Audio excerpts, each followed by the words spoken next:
I married a duke by accident, and he refused to let me go. The ink was still wet when I realized what I'd done. My hand trembled on the pen as the solicitor's face went white. Behind me, the door slammed open. A man I'd never met stood there, tall, furious, and wearing the kind of rage that belonged to someone who owned half of England.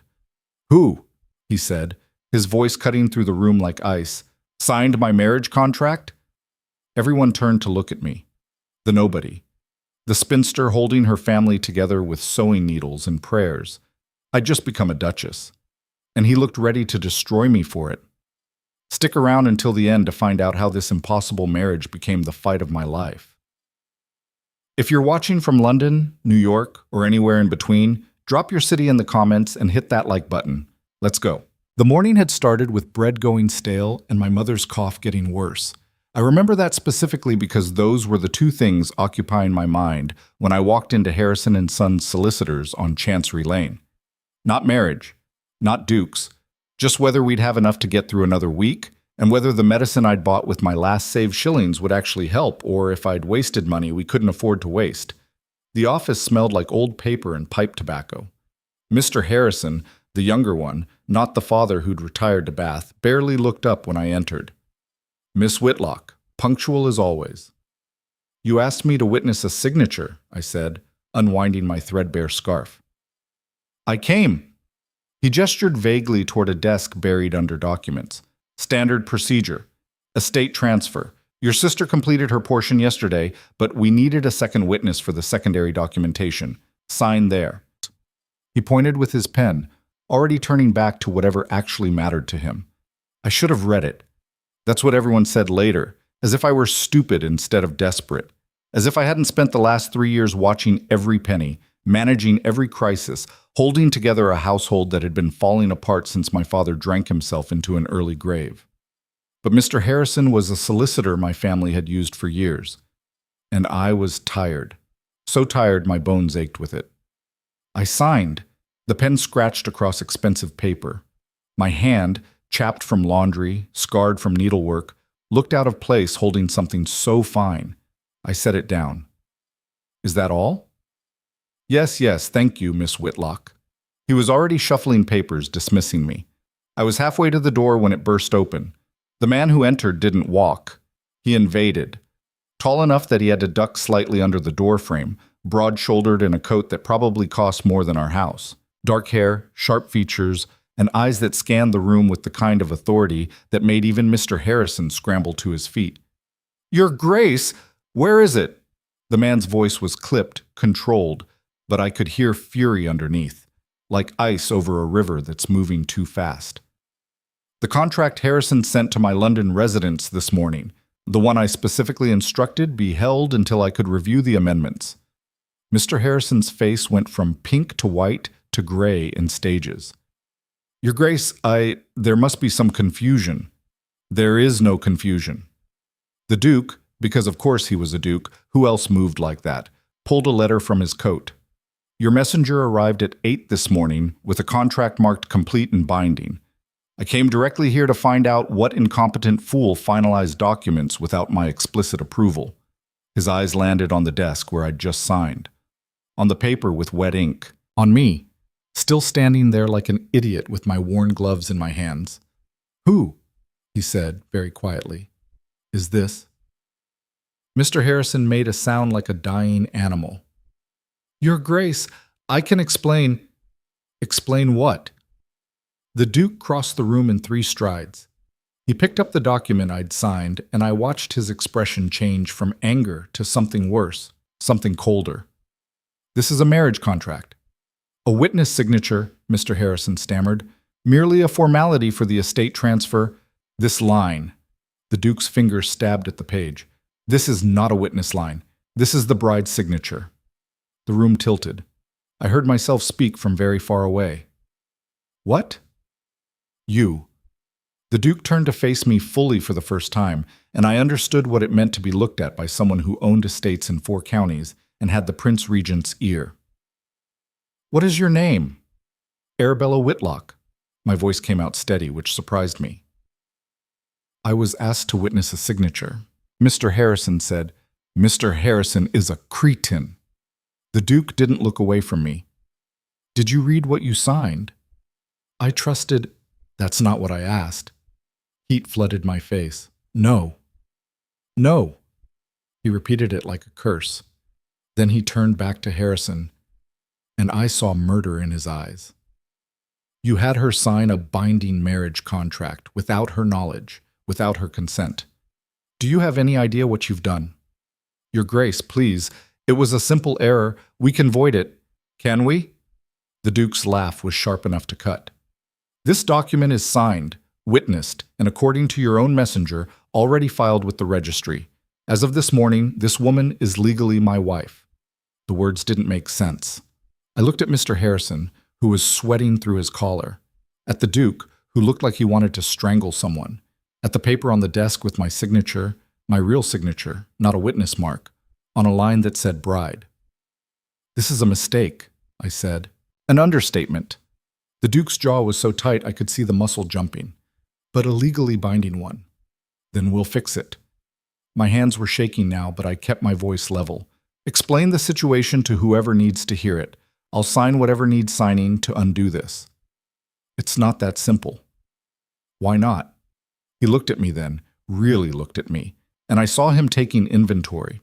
My patched dress, my reddened hands, my complete and utter lack of anything resembling noble bearing. Because, he said slowly, the moment this contract was filed, you became the Duchess of Thornbury. And there are approximately 50 people who would be very interested to know that the Duke has married a complete nobody in secret, including several who have spent the last 5 years trying to arrange more advantageous matches. I don't want to be a duchess. And I don't want a wife I've never met. We rarely get what we want. Mr. Harrison cleared his throat. Your Grace, if we act quickly, quietly, perhaps we could claim the document was filed in error before the marriage was consummated. The document is legal. The Duke cut him off. And any attempt to void it now will require explanations I'm not prepared to give, not with the Blackwood situation still unresolved. I had no idea what the Blackwood situation was, but the way he said it made my stomach drop. So what are you saying? I asked. He turned back to me, studied me like I was a problem he was trying to solve. I'm saying that as of this morning, you are my wife, and unless you have a better solution, you're going to stay that way. The room was too hot. I couldn't breathe. You can't be serious. I've never been less amused in my life. He folded the contract precisely, slipped it into his coat. My carriage is outside. You'll come with me now. I have a family. Who will be compensated for your sudden absence? Generously. He said it like money solved everything. Maybe for him it did. Mr. Harrison will handle the details. I was stammering now, losing the composure I'd fought to keep. You can't just take me. I'm not taking you. You're my legal wife.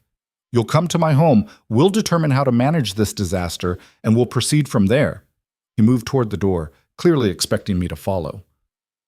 Unless you'd prefer I leave you here to face the scandal alone when this becomes public knowledge, which it will, within hours. I looked at Mr. Harrison, who wouldn't meet my eyes. At the door, where the Duke waited with terrifying patience, at my hands still shaking. My mother is ill, I said. My sister will be taken care of. The Duke's voice softened slightly. Almost. You have my word. Your word. I laughed and it sounded wrong. I don't even know your name. Nathaniel Cross, 6th Duke of Thornbury. He inclined his head with mocking formality. Your husband, apparently. Now come along, Duchess. We've wasted enough time. I should have run.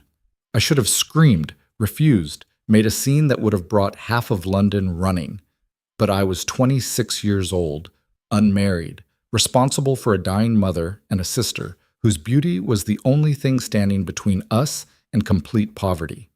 And I'd just signed away any claim to a normal life with one careless stroke of a pen. So I followed him. The carriage was exactly what I expected.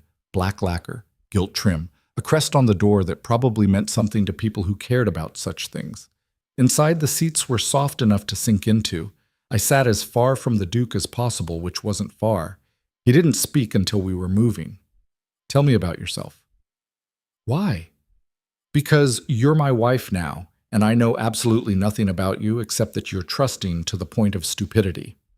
The insult landed, but I was too numb to react properly. My father died 3 years ago. Left debts. My mother is ill. My sister is 19 and beautiful enough that we've been trying to secure her a decent match before I stopped. Before you run out of money entirely, he finished. Let me guess. You've been holding everything together, managing the household, stretching every penny, sacrificing your own prospects so she could have hers. It wasn't a question. Someone had to. And no one thought to look after you. I didn't need looking after. He made a sound that might have been agreement or mockery. How much do you owe? That's none of your concern. You're my wife. Everything about you is now my concern. He pulled out a small notebook, a pencil. How much? I told him. Watched him write it down without even blinking at the number that had been choking me for months. I'll have it settled by tomorrow, he said. Your mother will have a doctor, a good one. Your sister, what's her name? Clara. Clara will have a proper season, with a dowry substantial enough to attract decent suitors instead of the fortune hunters who've likely been circling. I stared at him. Why would you do that? Because you're my responsibility now, whether I wanted you or not. He looked out the window, jaw tight. And despite what you might think, I don't shirk my responsibilities. We rode in silence for a while. London passed by outside, familiar streets getting progressively less familiar as we moved away from the cramped neighborhoods I knew into wider avenues lined with houses that looked like small palaces. Where are we going? I finally asked. Thornbury House, my London residence. And then what? Then we determine how to manage this situation with minimum damage to both our reputations. I don't have a reputation to damage. He glanced at me. You do now, Duchess of Thornbury. Every move you make will be watched, analyzed, criticized. Every word you speak will be repeated. You'll be invited to events where one wrong fork can end a political career, expected to manage a household with 60 staff members and entertain people who consider you an amusing mistake. My throat was tight.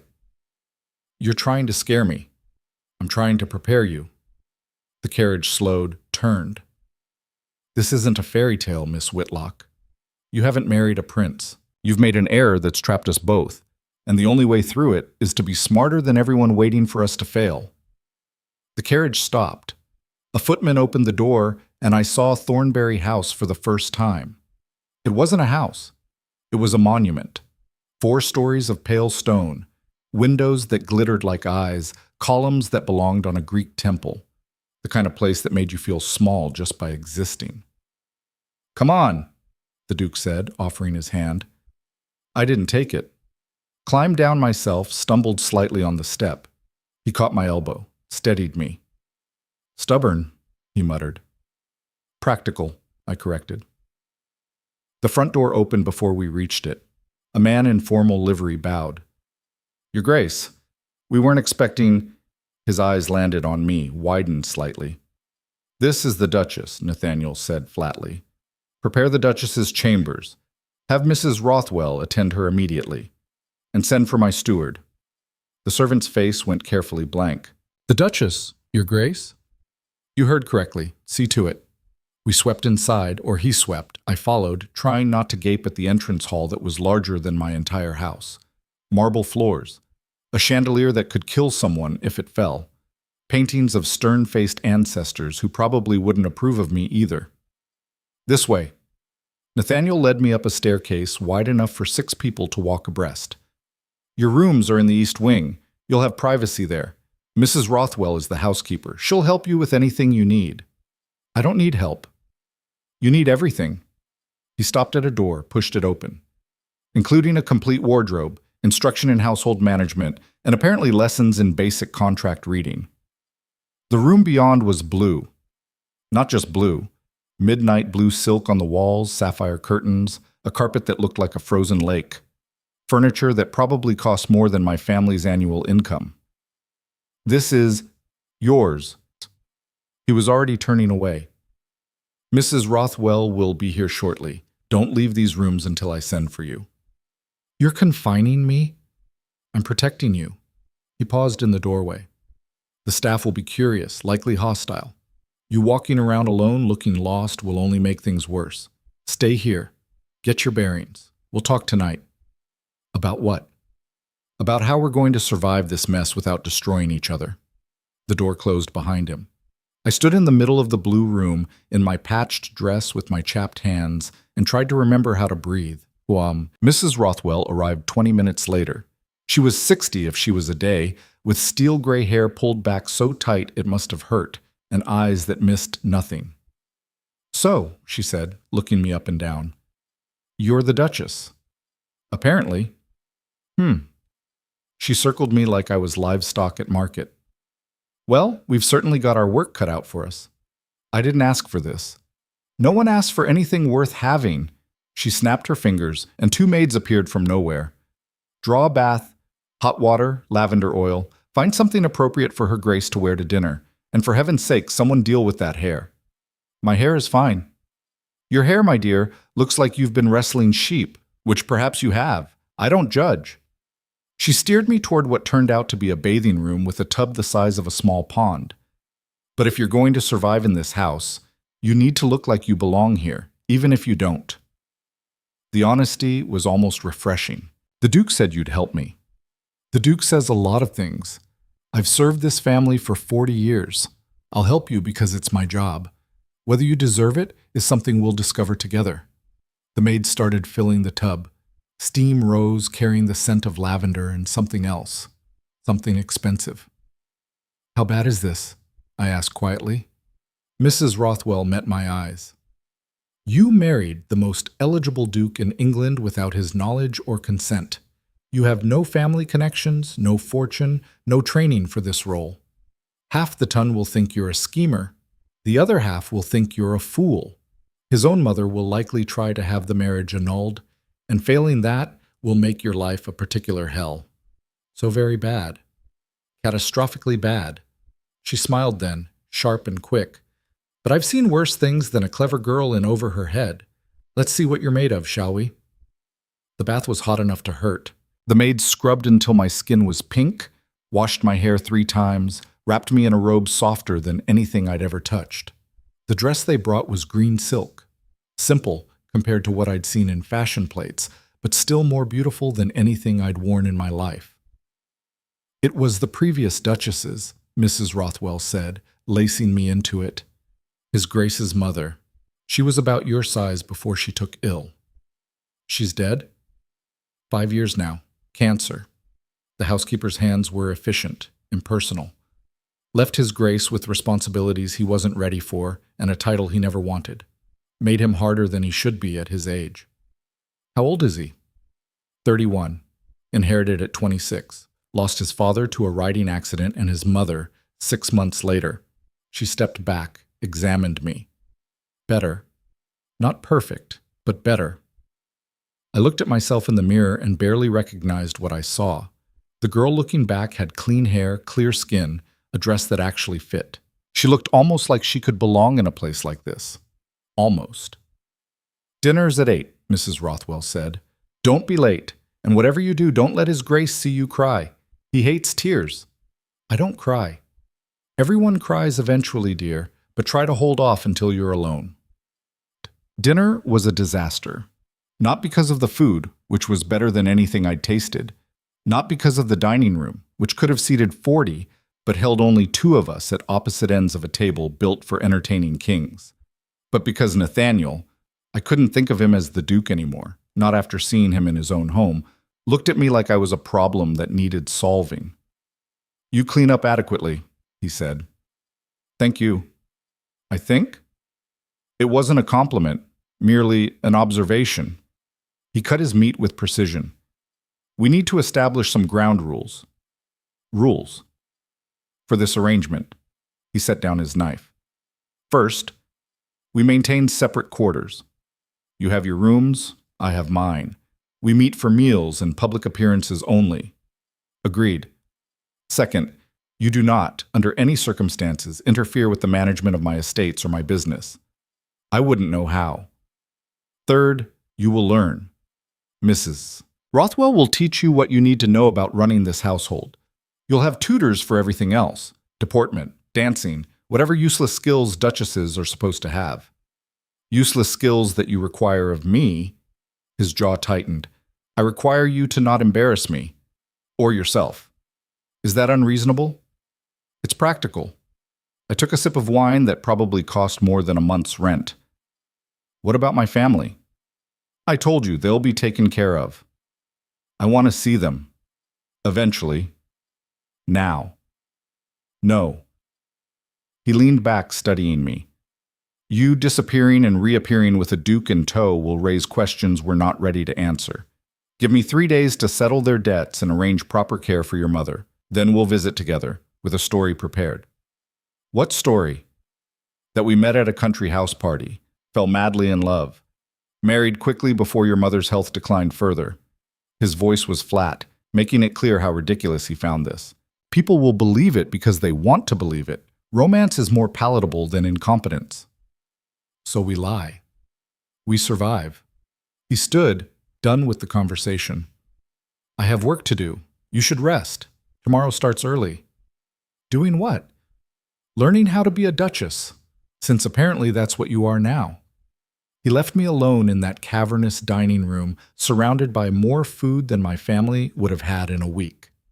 I ate every bite. The next 3 days were brutal. Mrs. Rothwell woke me at dawn.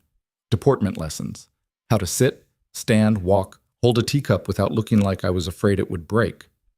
Dancing lessons with an instructor who kept time with a cane and rapped my ankles when I stepped wrong. Etiquette lessons that made my head spin. Titles, forms of address, who outranked who and why it mattered. You'll be presented at court eventually, Mrs. Rothwell said on the second day, watching me practice a curtsy for the 20th time. You'll need to be perfect. Why? Because the queen will be looking for reasons to reject you. Don't give her any. I practiced until my legs cramped. In the afternoons, I met with the household staff. 60 people, all watching me with varying degrees of skepticism. The cook who'd served Nathaniel's mother and clearly resented having to answer to someone new. The head gardener who treated me like I might accidentally poison the roses. The butler who was professional to my face and probably mocking behind my back.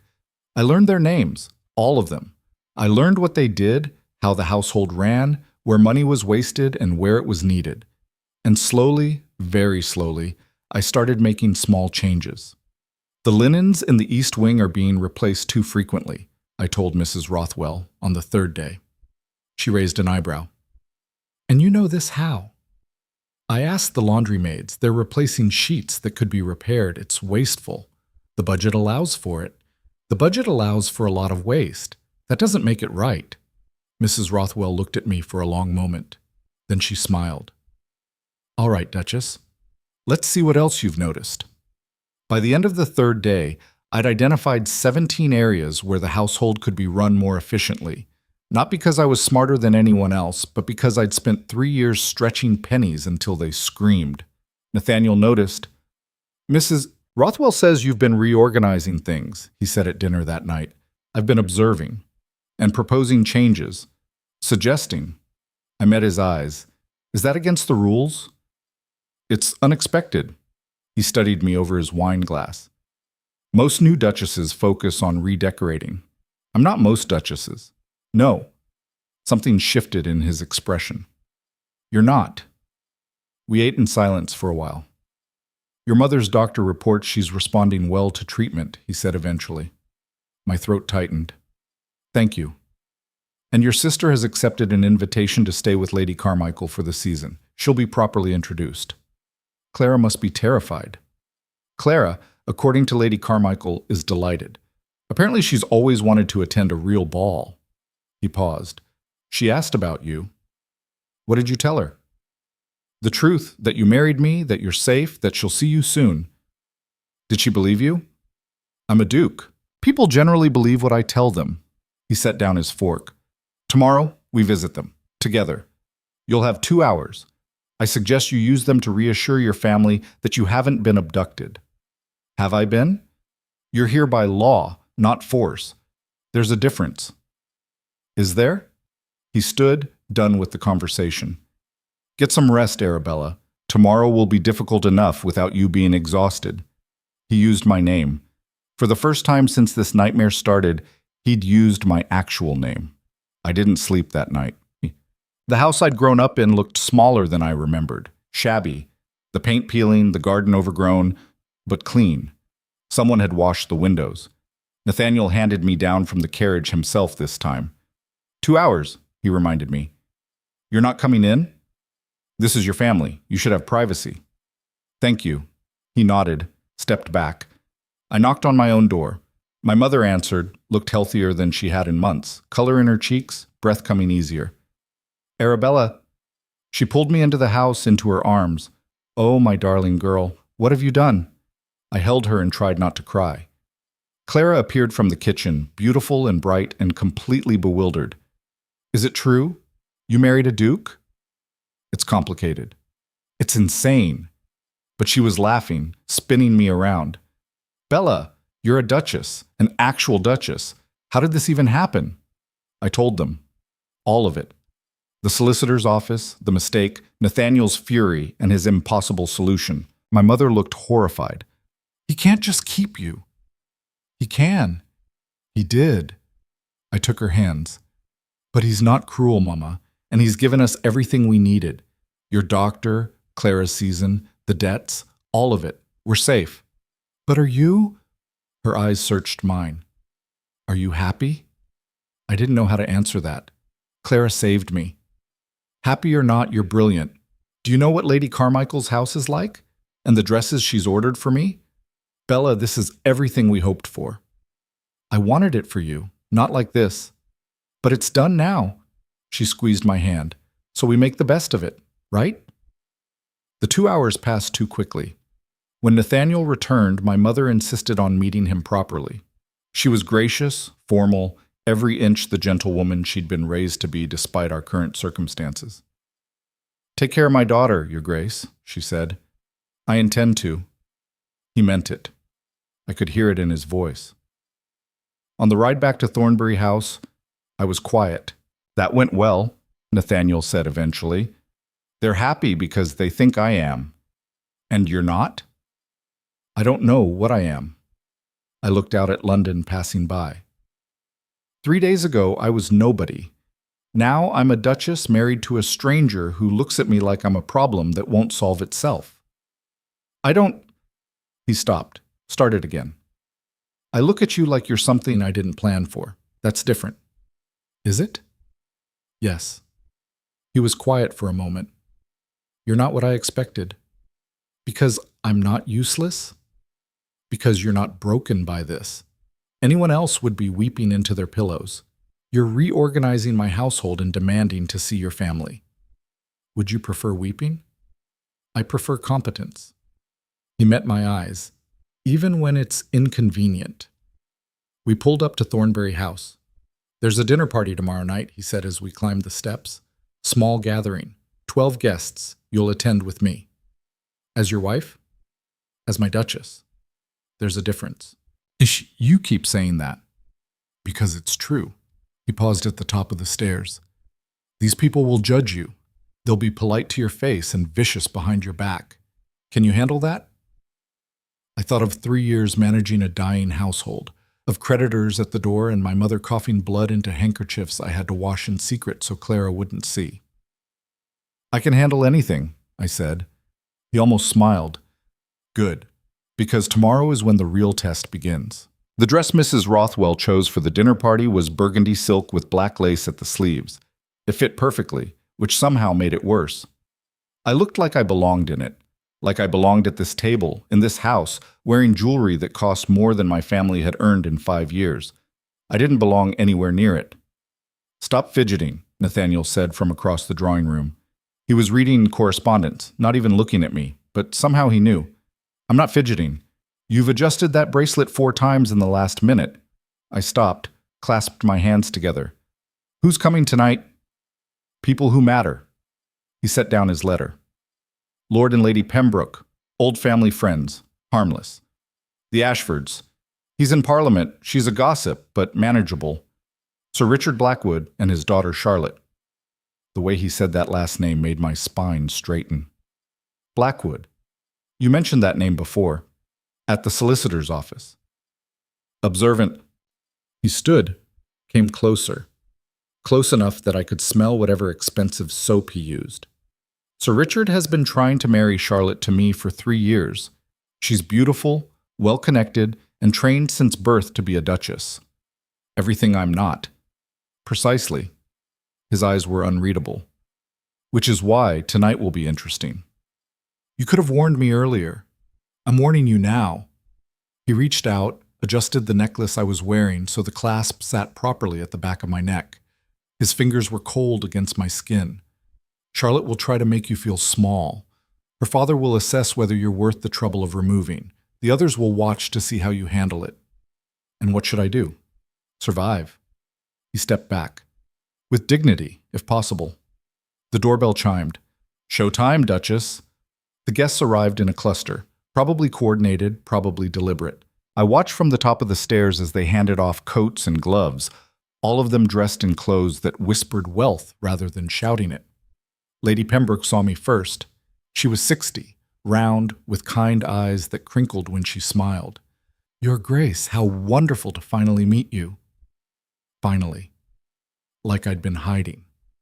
I descended the stairs the way Mrs. Rothwell had taught me, slow, graceful, head high, didn't trip, didn't stumble.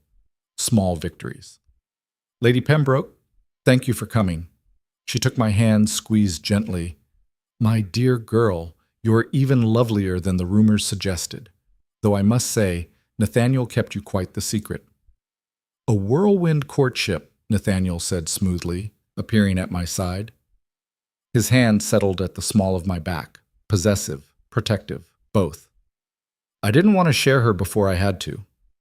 He was a good liar. I'd have to remember that. Charlotte Blackwood was everything he'd promised. Tall, blonde, beautiful in a way that looked effortless but probably required hours of work.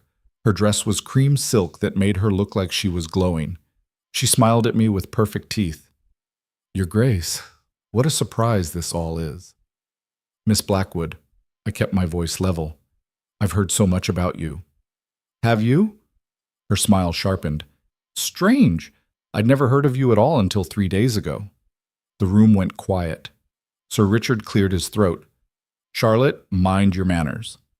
I'm merely expressing surprise, Father. Surely that's allowed? She turned to Nathaniel, all sweetness again. Your Grace, you must tell us the story. How did you meet our mysterious Duchess? Nathaniel didn't miss a beat. At the Haverford house party last month, Arabella was visiting with family friends. I saw her across the room and couldn't look away. It was a good story.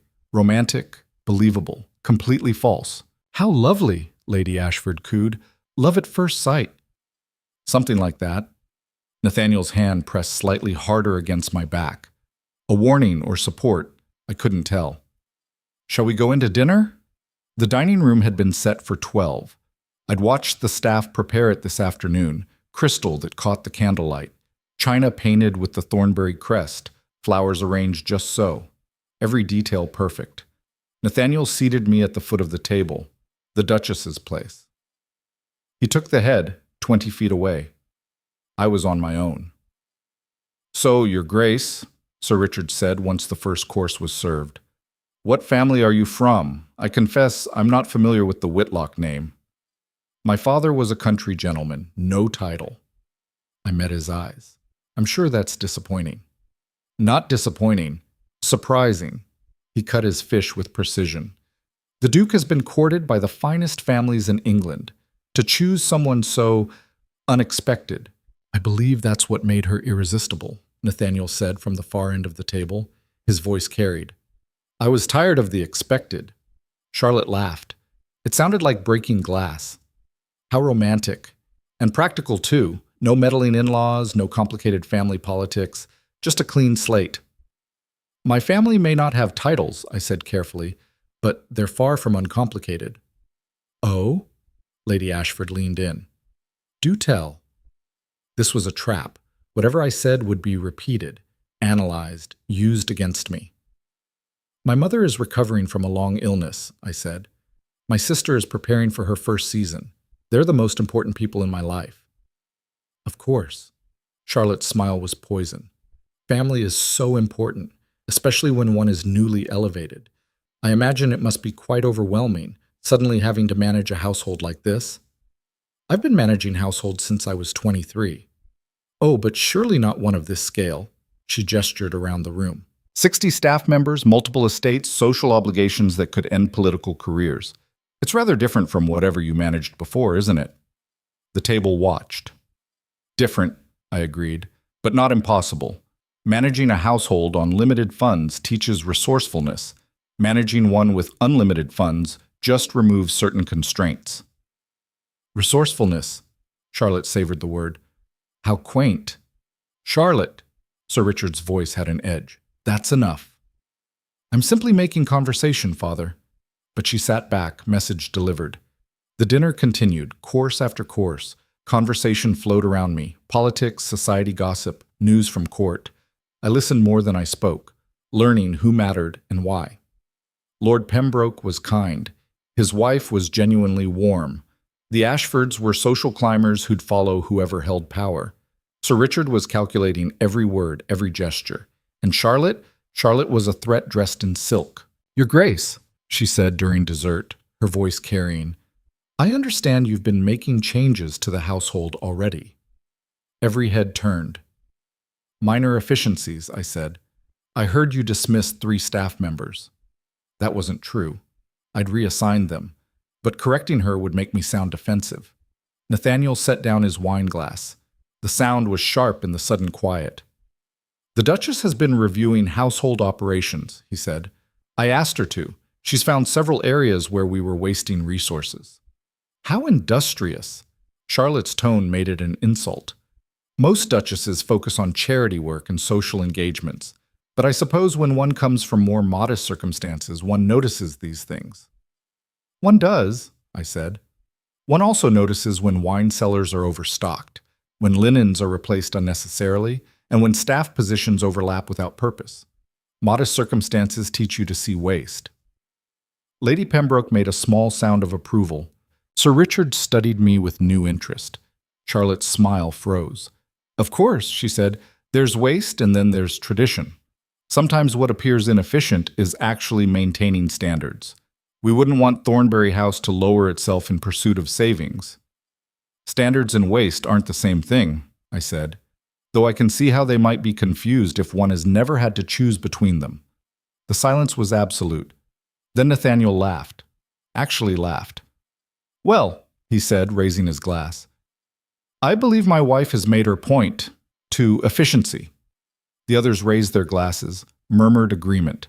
Charlotte looked like she wanted to throw her wine in my face.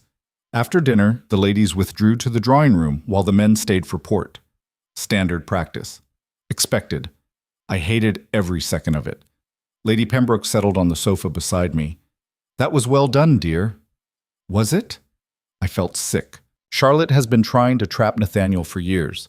She's not pleased to be displaced. I didn't displace anyone. I made a mistake.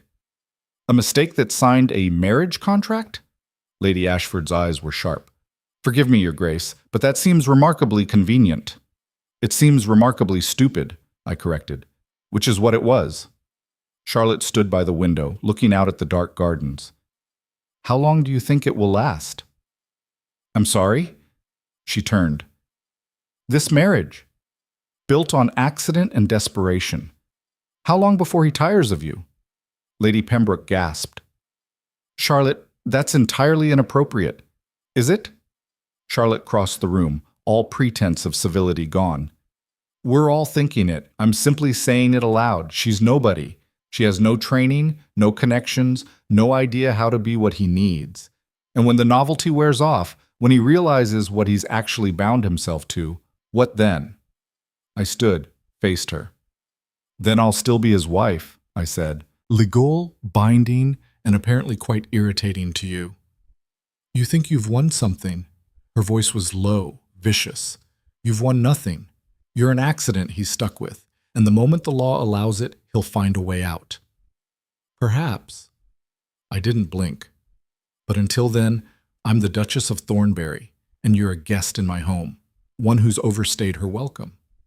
The room went silent. Charlotte's face flushed red. "You can't." "I can." I walked to the door, opened it, called for the butler. "Please have Miss Blackwood's carriage brought around. She's leaving." "Your Grace." The butler looked panicked. "Now, please." Charlotte gathered her skirts, shaking with rage. "You'll regret this." "I regret many things. You won't be one of them." She swept out. Sir Richard would hear about this within the hour. The gossip would spread by morning. I'd just made a powerful enemy. Lady Pembroke was staring at me. "That was," she said slowly, "either the bravest or most foolish thing I've ever seen a new duchess do." "Probably both," I admitted. Lady Ashford laughed. "I like you. You've got spine." I'd also just started a war. When the men rejoined us, Nathaniel took one look at my face and knew something had happened. He crossed the room in 3 strides. "Where's Charlotte?" "Gone." I met his eyes. "I asked her to leave." His expression was unreadable. "Did you?" "She insulted me. In my own home. I wasn't going to sit there and take it." "No." Something flickered in his face. "No, I don't suppose you were." Sir Richard appeared, looking for his daughter. When he learned she'd left, his face went cold. "Your Grace, Duchess." He bowed stiffly.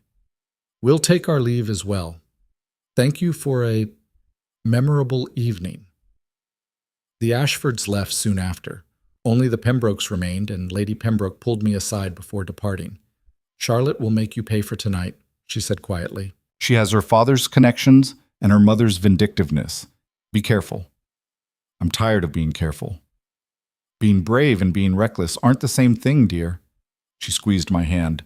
"But I'm glad Nathaniel found someone with fight in them. He needs that."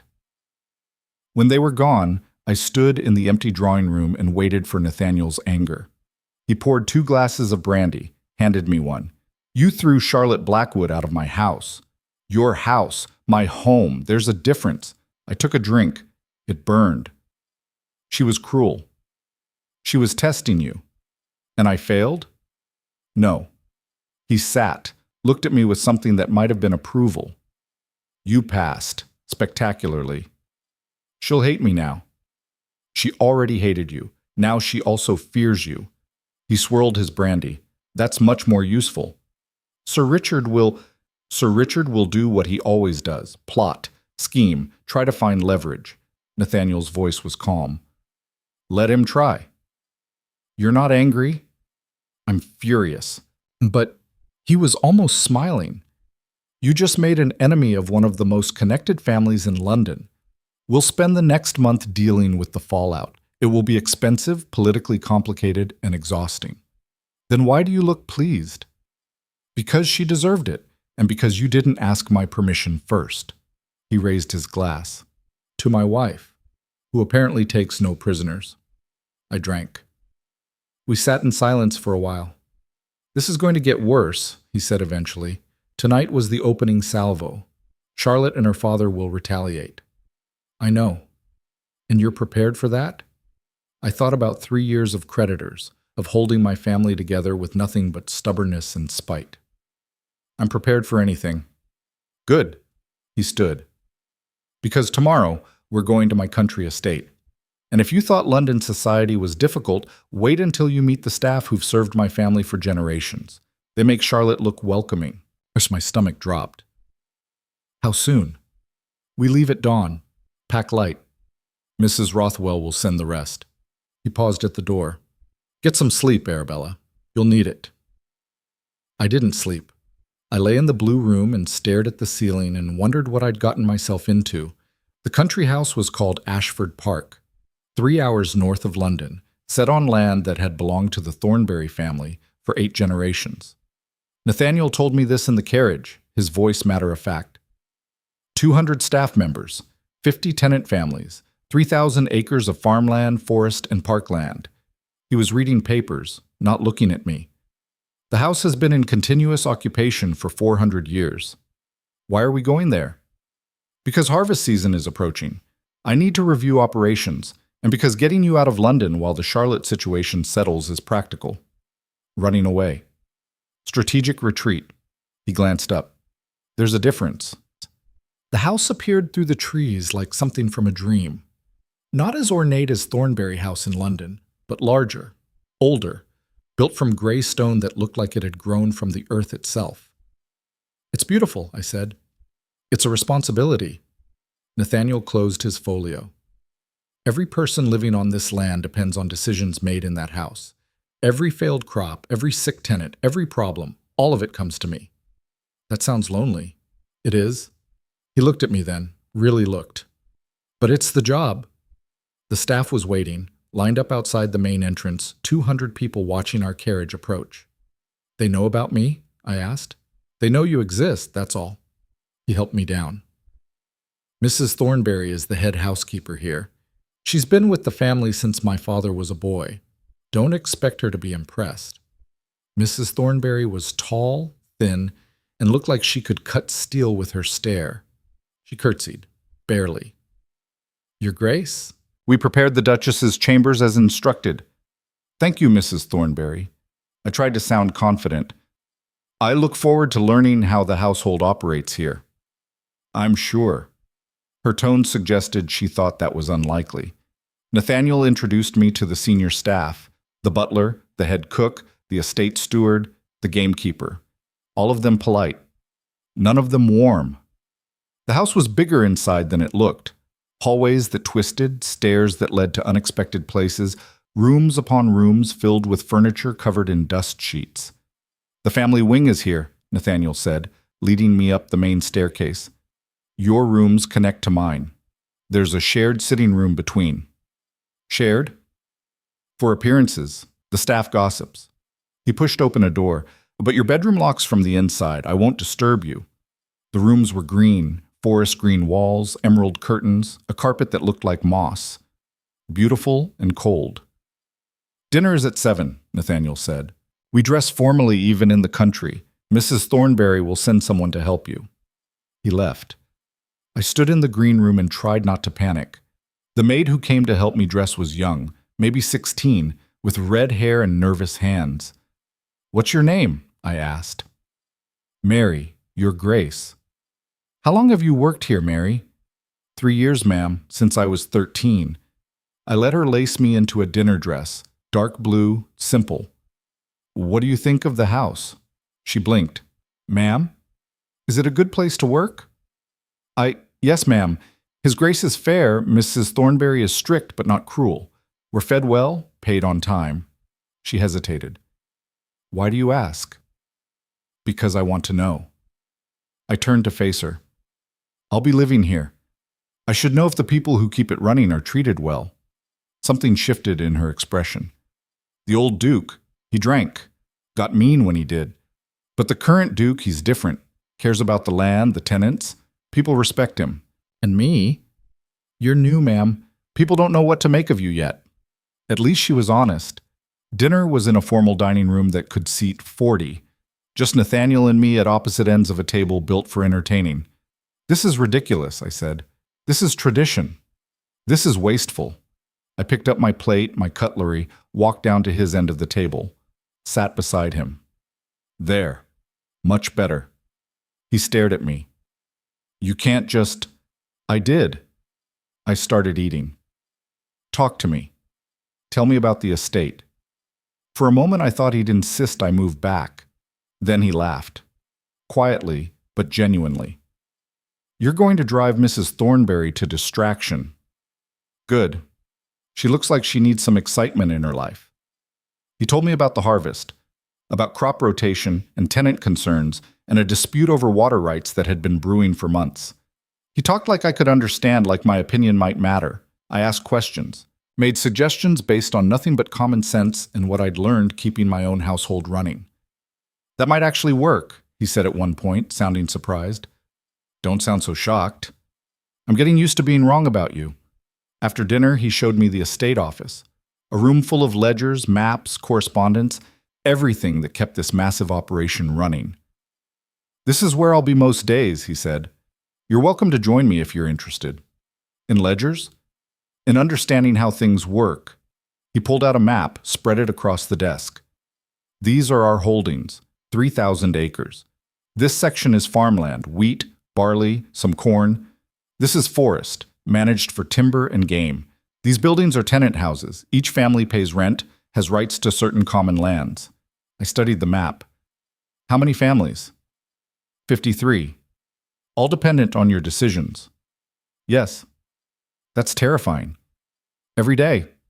He rolled up the map. But someone has to do it. And you do it alone? I have a steward, advisors. He paused. But yes, ultimately alone. I looked at him. This man who'd been thrown into responsibility he didn't want, who carried the weight of hundreds of lives on his shoulders, who'd married a stranger by accident and now had to make it work.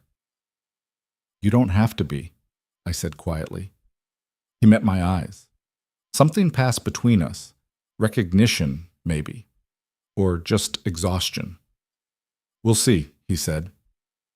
The next morning, I woke to shouting. I dressed quickly, didn't bother with a maid, ran downstairs following the noise.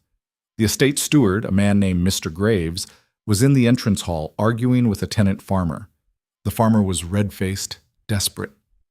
The wheat's diseased, he was saying. Whole crop. I need permission to burn it before it spreads, but Mrs. Thornbury says I can't without His Grace's approval, and His Grace is right here, Nathaniel said, appearing from the direction of the estate office. Show me. They left. I followed. The wheat field was a disaster. I didn't know much about farming, but even I could see the plants were wrong, stunted, blackened, dying. Rust fungus, the farmer said. Seen it before. Spreads fast. If we don't burn this field today, it'll take the others. Burn it, Nathaniel said immediately. But, Your Grace, the crop is already lost. Burn it. I'll compensate you for the loss. The farmer's relief was visible. Thank you, Your Grace. Mr. Graves cleared his throat. Your Grace, with respect, compensating for crop failures sets a dangerous precedent. If we pay every time, this isn't failure, this is disease. Nathaniel's voice was firm. And it's not his fault. We pay. The expense, I'll cover it. I heard myself speak. From the household savings. The efficiencies I implemented in London freed up funds. Use those. Everyone turned to stare at me. Nathaniel's expression was unreadable. You want to use household savings for crop compensation? I want to use wasted resources for something useful. This seems useful. Mr. Graves looked scandalized. Your Grace, the Duchess doesn't have authority over estate finances. She does if I say she does. Nathaniel looked at me. You're sure about this? Yes. He nodded. Do it. Burn the field, compensate the farmer. Use the Duchess's freed funds. Word spread fast. By afternoon, every staff member knew. The Duchess had found money to help the tenants. The Duchess cared about more than just her own comfort. Mrs. Thornbury found me in the gardens. That was well done, Your Grace, she said stiffly. The tenants appreciate it. I didn't do it for appreciation. No, you did it because it was right. She almost smiled. Perhaps you're not as useless as I thought. High praise from her, apparently. That night at dinner, Nathaniel poured wine for both of us. You surprised me today, he said. Good surprised or bad surprised? Good. You saw a problem and solved it. Didn't ask permission, just acted. Should I have asked permission? No. He raised his glass. But most people would have. Most people would have let me handle it. I'm not most people. I'm beginning to understand that.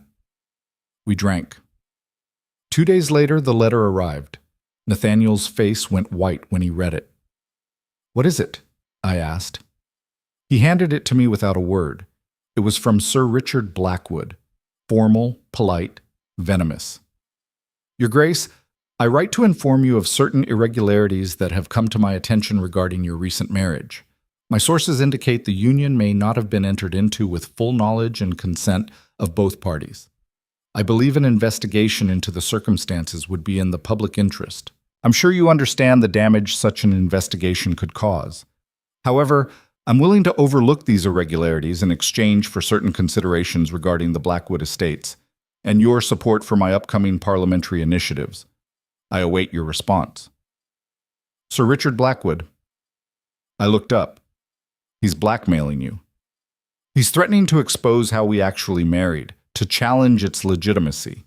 Nathaniel's hands were fisted, and he'll do it unless I give him what he wants, which is power, access, my support for legislation that would benefit his holdings at the expense of my tenants. You can't give him that, and I can't let him expose the truth. He took the letter back, stared at it.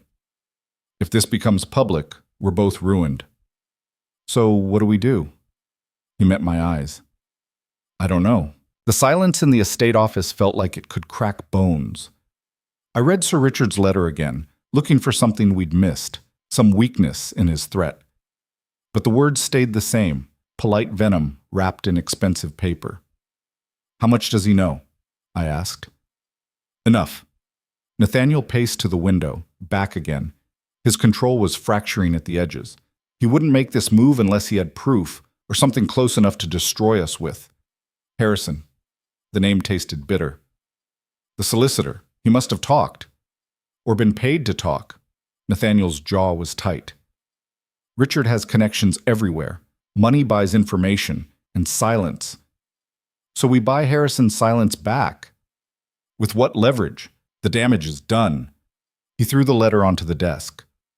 Richard knows I didn't marry you willingly. He knows about the contract error.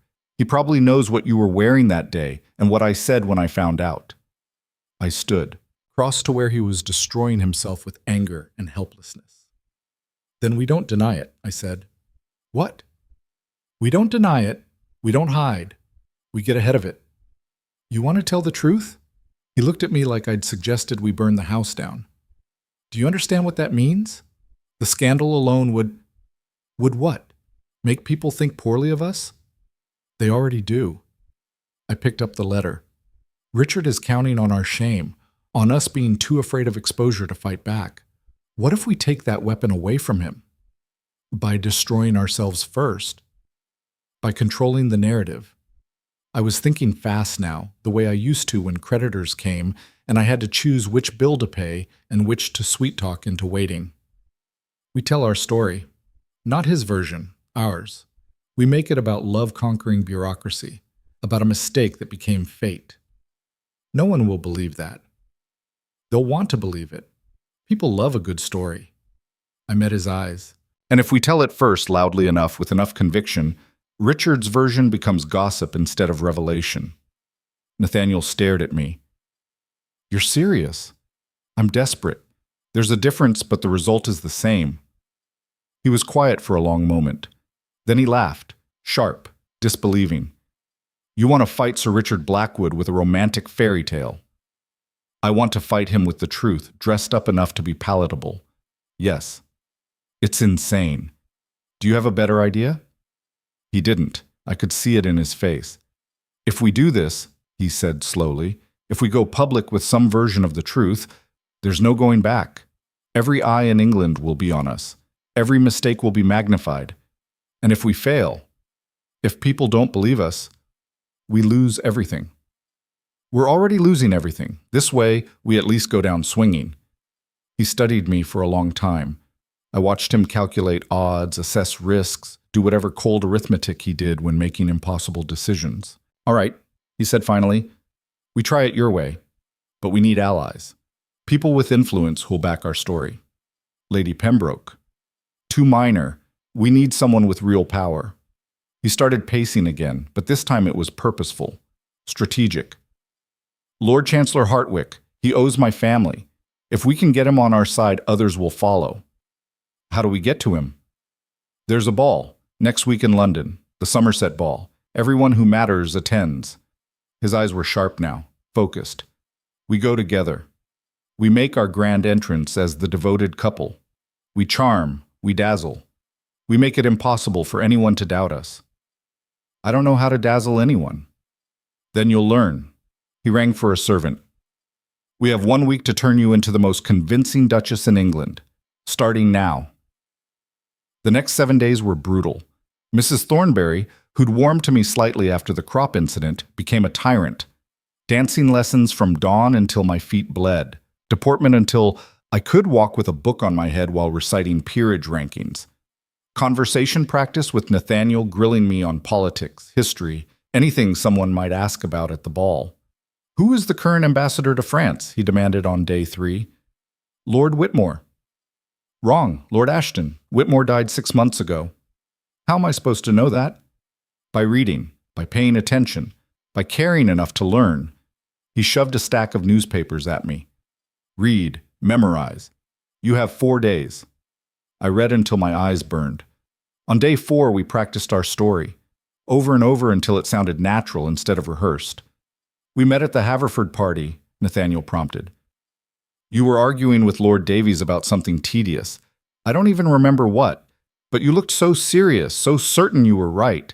I smiled like the memory was real. "I interrupted, told you that you were both wrong. You hated me immediately.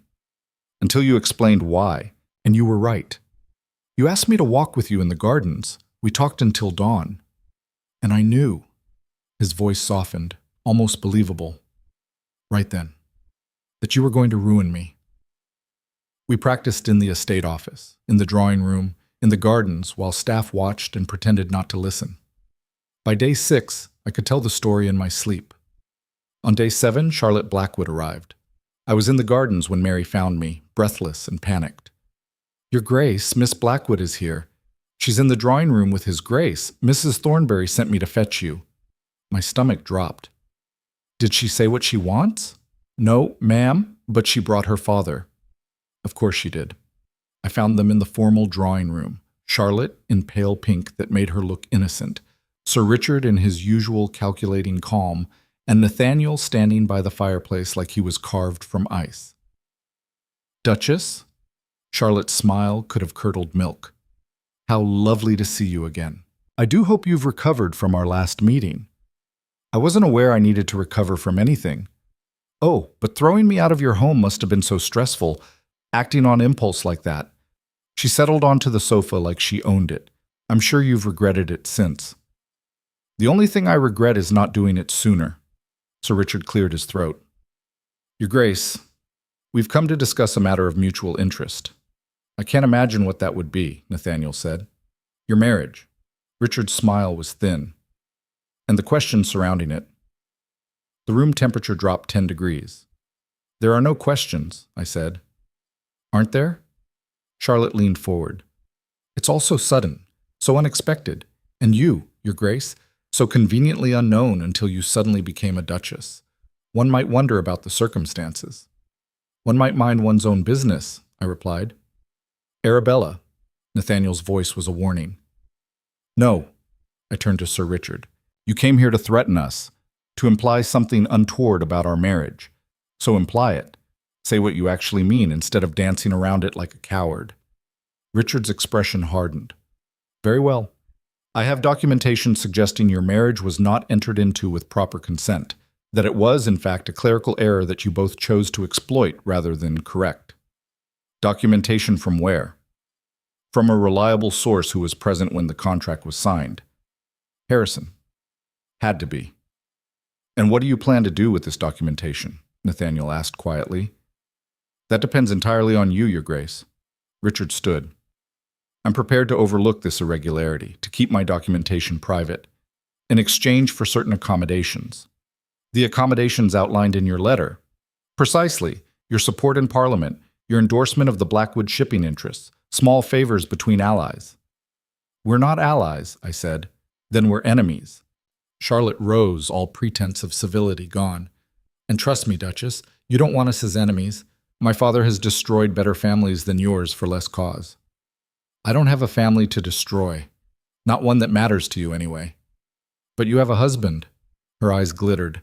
"And he has estates, tenants, a reputation that's worth something. How long do you think that lasts once word spreads that his duchess is a fraud?" "I'm not a fraud." "You're nobody pretending to be somebody. That's worse than fraud. That's delusion." I moved before I thought, closed the distance between us until we were inches apart. "Get out of my house. Make me." "Charlotte." Sir Richard's voice was sharp. "We're leaving." "But father." "Now." He bowed to Nathaniel. You have until the Somerset Ball to reconsider. After that, my documentation becomes public. Choose wisely, Your Grace. They swept out. I stood there shaking, rage or fear or both. Nathaniel poured 2 glasses of brandy, handed me one. You threatened her again. She deserved it. She did. He drank. But now she's humiliated twice. That makes her dangerous. More dangerous than blackmail? Different dangerous. He set down his glass.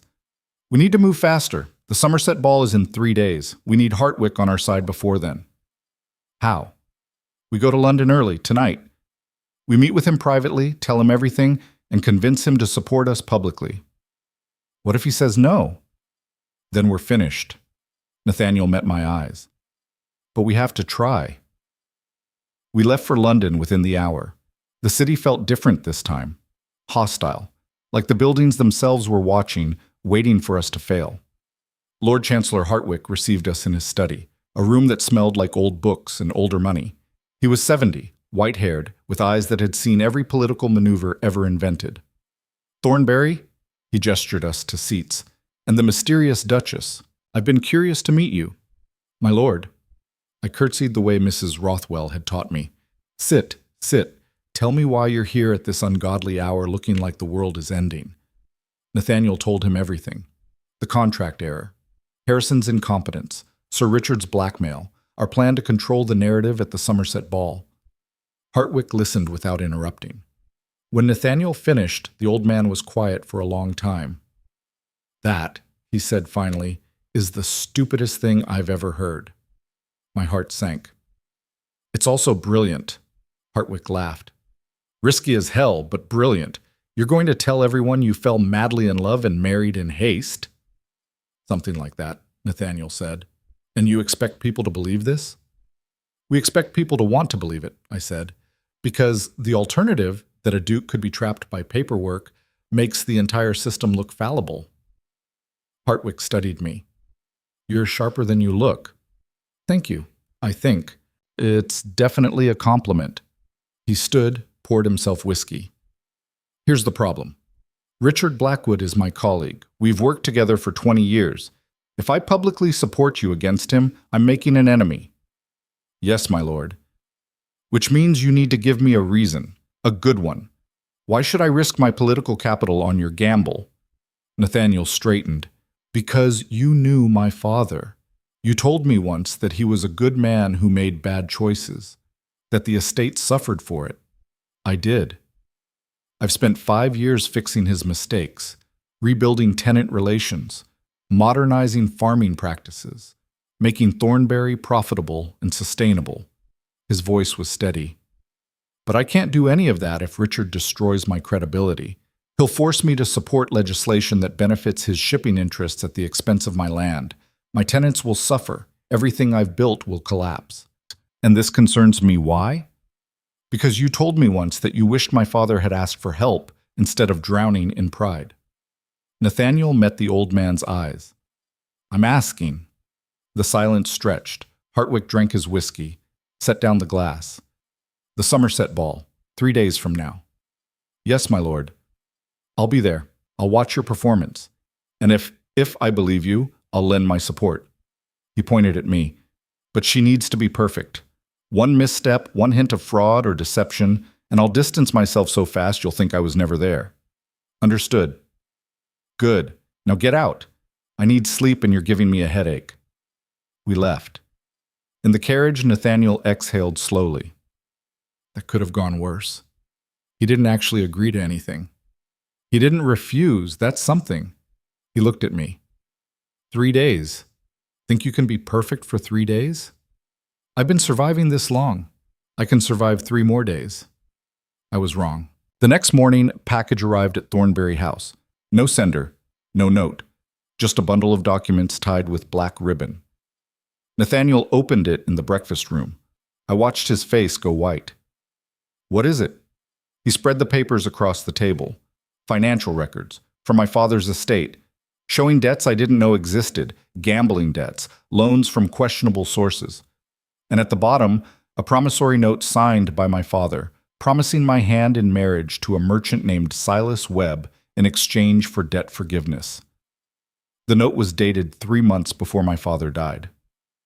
"This isn't real," I said. "It looks real." Nathaniel's voice was flat. "It has your father's signature, witnesses, a date." "I never heard of this. My father never mentioned—" "Because he died before it could be enforced. But legally—" He looked up at me. "Legally, you were promised to someone else before you married me. That doesn't matter. The contract error still, it matters if Richard can prove you were already contractually bound to another man. It makes our marriage not just accidental, but invalid." His hands were fisted. "Where did this come from?" "Sir Richard, it has to be." "But how? How did he get documents from your father's estate?" I thought of Harrison, of his office full of papers, of how little attention he paid to anything that didn't directly benefit him. My father used Harrison's firm.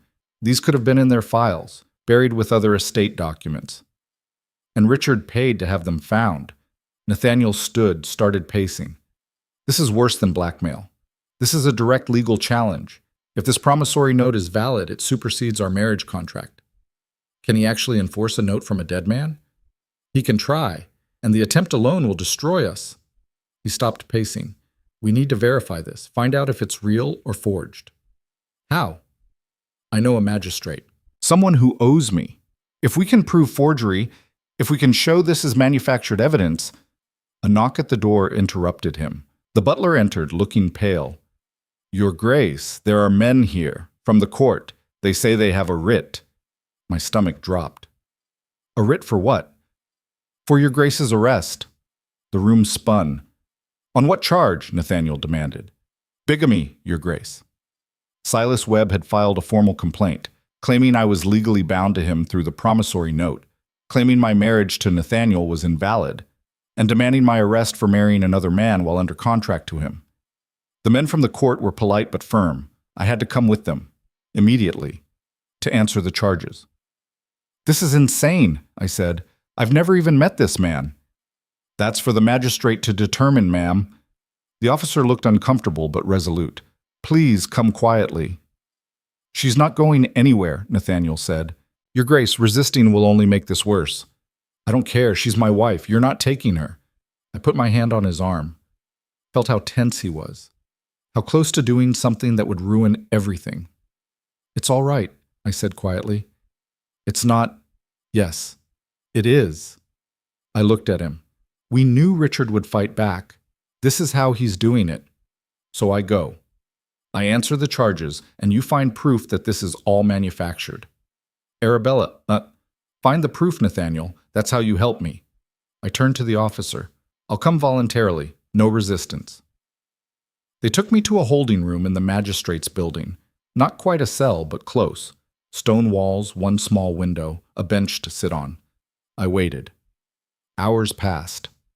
Finally, the door opened. But it wasn't the magistrate. It was Silas Webb. He was 50 if he was a day. Paunchy, red-faced, with the look of a man who'd made his money through methods he didn't discuss at dinner parties. "So you're her," he said. "Edmund Whitlock's daughter. I don't know you." "No, but I knew your father. Quite well, toward the end." He settled onto the bench opposite me. He owed me money. A great deal of money. And when he couldn't pay, he offered me something else. I'm not something to be offered. Your father thought differently. He pulled out a copy of the promissory note. See? Right here, his signature, 2 witnesses, perfectly legal. It's not legal to sell your daughter. Not selling. Arranging a marriage, perfectly acceptable practice among the gentry, or it was before you went and married a duke. I stared at him, at this stranger claiming to own me. "What do you want?" "Money." He said it simply. "Your duke has plenty. I want compensation for the loss of my promised bride. Say, £50,000, and I'll withdraw my complaint." "That's extortion. That's business." He leaned forward. "But if you prefer, we can let the courts decide. See how it plays out. I'm patient." "Are you?" The door opened again. Nathaniel strode in like a storm, the magistrate hurrying behind him. "Your Grace, you can't just—" "This man," Nathaniel pointed at Webb, "is a fraud. And I have proof. Webb's smile slipped. Nathaniel threw a stack of documents onto the table. This is the original promissory note from Edmund Whitlock's estate, filed with Harrison and Sons 3 years ago. Notice anything different? I looked. The signature was similar but not identical. The date was wrong, off by 2 months. This, Nathaniel tapped the forgery Webb had brought, is a copy made recently, with dates altered and witnesses forged. The paper is too new. The ink composition is wrong. And most importantly, one of your supposed witnesses died a year before this was allegedly signed. Webb's face went red. You can't prove. I had it examined by 3 separate experts, all confirmed forgery. Nathaniel turned to the magistrate. Sir Richard Blackwood paid this man to create false documents and file charges. It's all here. The magistrate examined the papers, looked at Webb with disgust. Mr. Webb, you're under arrest for fraud. Officers. Webb tried to run. He didn't make it far. They dragged him out shouting about unfairness, about being paid to do a job, about how Sir Richard had promised him protection. The magistrate turned to me. Your Grace, you're free to go, with the court's apologies for this inconvenience. I stood on shaking legs. Nathaniel caught my elbow, steadied me. Come on, let's go home. In the carriage, I finally let myself feel it. The fear, the rage, the sheer exhaustion. How did you figure it out so fast? I asked. I didn't. I took a guess. Sent 3 different experts to examine the document simultaneously. His jaw was tight. If I'd been wrong, you'd still be sitting in that room. But you weren't wrong. This time, he looked at me. Richard is escalating. First blackmail, now false criminal charges. This isn't politics anymore. This is war. Then we fight. We've been fighting. It's not working. He was quiet for a moment. Maybe we should give him what he wants, support his legislation, make this go away, and let him win? And survive. There's a difference. I turned to face him fully. If you give in now, he'll never stop. There will always be another demand, another threat.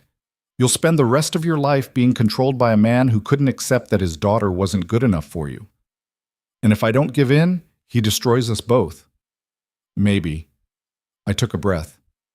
Or maybe we destroy him first. Nathaniel stared at me. What are you suggesting? That we stop playing defense, stop reacting to his moves. My hands were steady now. We know he forged documents. We know he paid Webb. That's criminal. Why aren't we using it? Because he'll claim he didn't know they were forged, that Webb acted independently. Then we make it impossible for him to deny. We find proof, real proof that ties him directly to the forgery. I leaned forward. Where do people like Richard keep their secrets? Their homes, their offices. Then that's where we look. You want to break into Sir Richard Blackwood's house. I want to find the truth, however necessary. That's insane, dangerous. If we're caught, if we do nothing, we're finished anyway. I met his eyes. You said this is war. In war, you don't win by following rules. You win by being smarter and more ruthless than your enemy. He was quiet for a long time. The Somerset ball is tomorrow night, he said finally. Richard will be there. So will Charlotte. The house will be nearly empty. So we go to the ball. We smile and dance and play the happy couple. I felt something cold settle in my chest. And then we leave early, and we find what we need to bury him. This is the most reckless thing you've suggested yet. Do you have a better idea? He didn't. We arrived at Thornbury House to find Lady Pembroke waiting. I heard about the arrest, she said without preamble. The whole city has heard. Are you all right, dear? I'm furious, I said. Good. You should be. She handed me a note. This arrived for you an hour ago. I opened it. You think you've won? You've won nothing. Tomorrow night, everyone will see exactly what you are. A fraud, a schemer, and a woman who doesn't belong in our world. Enjoy your last hours as Duchess. They won't last much longer. C. Blackwood. I crumpled the note. Charlotte's feeling confident, Lady Pembroke observed. She shouldn't be. My dear, what are you planning? I looked at Nathaniel. He looked back. Something stupid, he said. Something necessary, I corrected. Lady Pembroke studied us both. Then she smiled. If you need an alibi tomorrow night, Lord Pembroke and I would be delighted to swear you were with us the entire evening.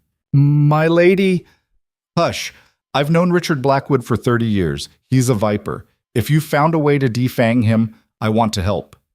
The Somerset Ball was everything I'd feared and more. The ballroom glittered with 1,000 candles, women in silk and diamonds, men in perfectly tailored coats, everyone who mattered in London society, gathered to see and be seen, and to watch us. We made our entrance at 9 o'clock. Nathaniel in midnight blue that made him look like some sort of prince. Me in a gown Mrs. Rothwell had commissioned, deep green silk that caught the light, emeralds at my throat that were probably worth more than my childhood home. The room fell silent when we entered. Then the whispers started. That's her. The Duchess. I heard she was arrested this morning. Fraud charges. Bigamy. She doesn't look like a criminal. Nathaniel's hand was steady at my back. Smile, he murmured, like you don't hear them. I smiled. We descended the stairs together. Lord Chancellor Hartwick was watching from across the room, his expression unreadable. Sir Richard and Charlotte stood near the orchestra, Charlotte in white that made her look like a bride, both of them smiling like they'd already won. Your Grace, Lady Ashford swooped in, all false concern. What a dreadful ordeal you've had. Are you quite recovered? Completely recovered, thank you. The charges were fraudulent. The man has been arrested. Oh, we heard, simply shocking, that someone would attempt such a thing. But her eyes said she didn't believe me. The music started. Nathaniel led me onto the dance floor. Half the room thinks I'm a criminal, I said quietly as we began to waltz. The other half is waiting to see what you do next. He spun me. So what will you do next? Dance with my husband, then excuse myself and go commit a felony. I married a criminal after all, apparently. You married a survivor. There's a difference. We danced for 3 songs, long enough to be seen, long enough to look normal. Then Charlotte cut in. Your Grace. She curtsied to Nathaniel. Might I steal your husband for one dance? For old time's sake? Every eye in the ballroom was watching. Nathaniel looked at me. I nodded, smiled. Of course. I'll get some air. I walked off the dance floor with my head high. Found Lady Pembroke near the refreshments. 20 minutes, she whispered. Then I'll notice you're missing and make a fuss. That should give you time. Thank you. I slipped out a side door, through a servant's corridor, out into the London night. Nathaniel found me 2 minutes later in the shadows behind the building. Ready? He asked. No, let's go anyway. The Blackwood house was 15 minutes away by carriage. We took a hired hack, paid the driver extra to wait 2 streets over. The house was dark except for a few lights on the ground floor. Servants' quarters. How do we get in? I asked. Nathaniel pulled a key from his pocket. Where did you get that? Charlotte gave it to me years ago, when she thought we might... He stopped. I never gave it back. We let ourselves in through the back entrance, into a servant's hallway that smelled like polish and old money. His study is on the 2nd floor, Nathaniel whispered. That's where he'd keep anything sensitive. We climbed the servants' stairs. Every creak sounded like thunder. The study was locked. Nathaniel picked it in 30 seconds. Useful skill for a duke, I murmured. My father taught me. Said you never know when you might need to get into a locked room. The study was organized chaos. Papers everywhere, ledgers stacked on shelves, a desk that looked like it hadn't been cleaned in years. What are we looking for? I asked. Correspondence with Webb, payment records, anything connecting Richard directly to the forgery. Nathaniel started with the desk. You take the shelves. Look for anything marked private or confidential. We searched in silence. Minutes ticked past, 10 minutes, 15. Arabella, look at this. He'd found a locked drawer in the desk. Had picked that too. Inside were letters, dozens of them, from Richard to various people, and one bundle tied with string labeled Thornbury Matter. I opened it. Letters from Richard to Harrison, discussing the marriage contract, planning how to use it. And there, dated 2 days before Webb filed charges, a letter to Webb himself. Create the promissory note as discussed. Make it convincing. I'll handle the magistrate. Once she's arrested, Thornberry will have to negotiate. Proof. Direct, undeniable proof that Richard had orchestrated everything. We have him, I breathed. Not yet. Nathaniel was reading another letter. His face had gone pale. Arabella. This one. It's about your father. I took it. Edmund Whitlock's debts are substantial, more than the daughter knows. I've bought them all. When the time comes, I'll use them to force Thornberry's hand. A man will do anything to protect his wife's family honor, even a wife he never wanted. The words blurred. Richard had bought my father's debts. Before I ever signed that contract. Before Nathaniel ever knew I existed. He planned this, I said. All of it. The contract error, the marriage, everything. He knew about the debts. He was waiting to use them. But why? What does he gain from... Footsteps in the hallway. We froze. A key scraped in the lock. The door opened. Sir Richard stood there, a pistol in his hand. Your Grace, Duchess. His smile was terrible. I thought you might come. Charlotte said you were too clever to resist. Behind him, 2 men appeared, large, rough-looking, not servants. It was a test, I said. The ball, leaving the house empty. You wanted us to break in. I wanted proof that you're exactly what I've claimed all along. Criminals, frauds, people who don't belong in civilized society. He gestured with the pistol, and now I have it. You broke into my home, attempted to steal private documents. The magistrate will be very interested. Nathaniel stepped in front of me. Richard, this is... over. Yes. Richard's smile widened. It's over. You've lost. And tomorrow morning, when I file charges against both of you, the entire world will know what you really are. We have the letters, I said. We have proof you forged the promissory note. Letters you stole while illegally entering my home. They're inadmissible. Worthless. He shook his head. Did you really think you could outsmart me? I've been playing this game since before you were born. The men moved closer. Nathaniel's hand found mine, squeezed once. Then he smiled. You're right, he said. We can't outsmart you. Good thing we didn't come alone. The window shattered. 3 men poured through, the magistrate who'd freed me this morning, a clerk with a notebook, and a constable with a very official-looking seal.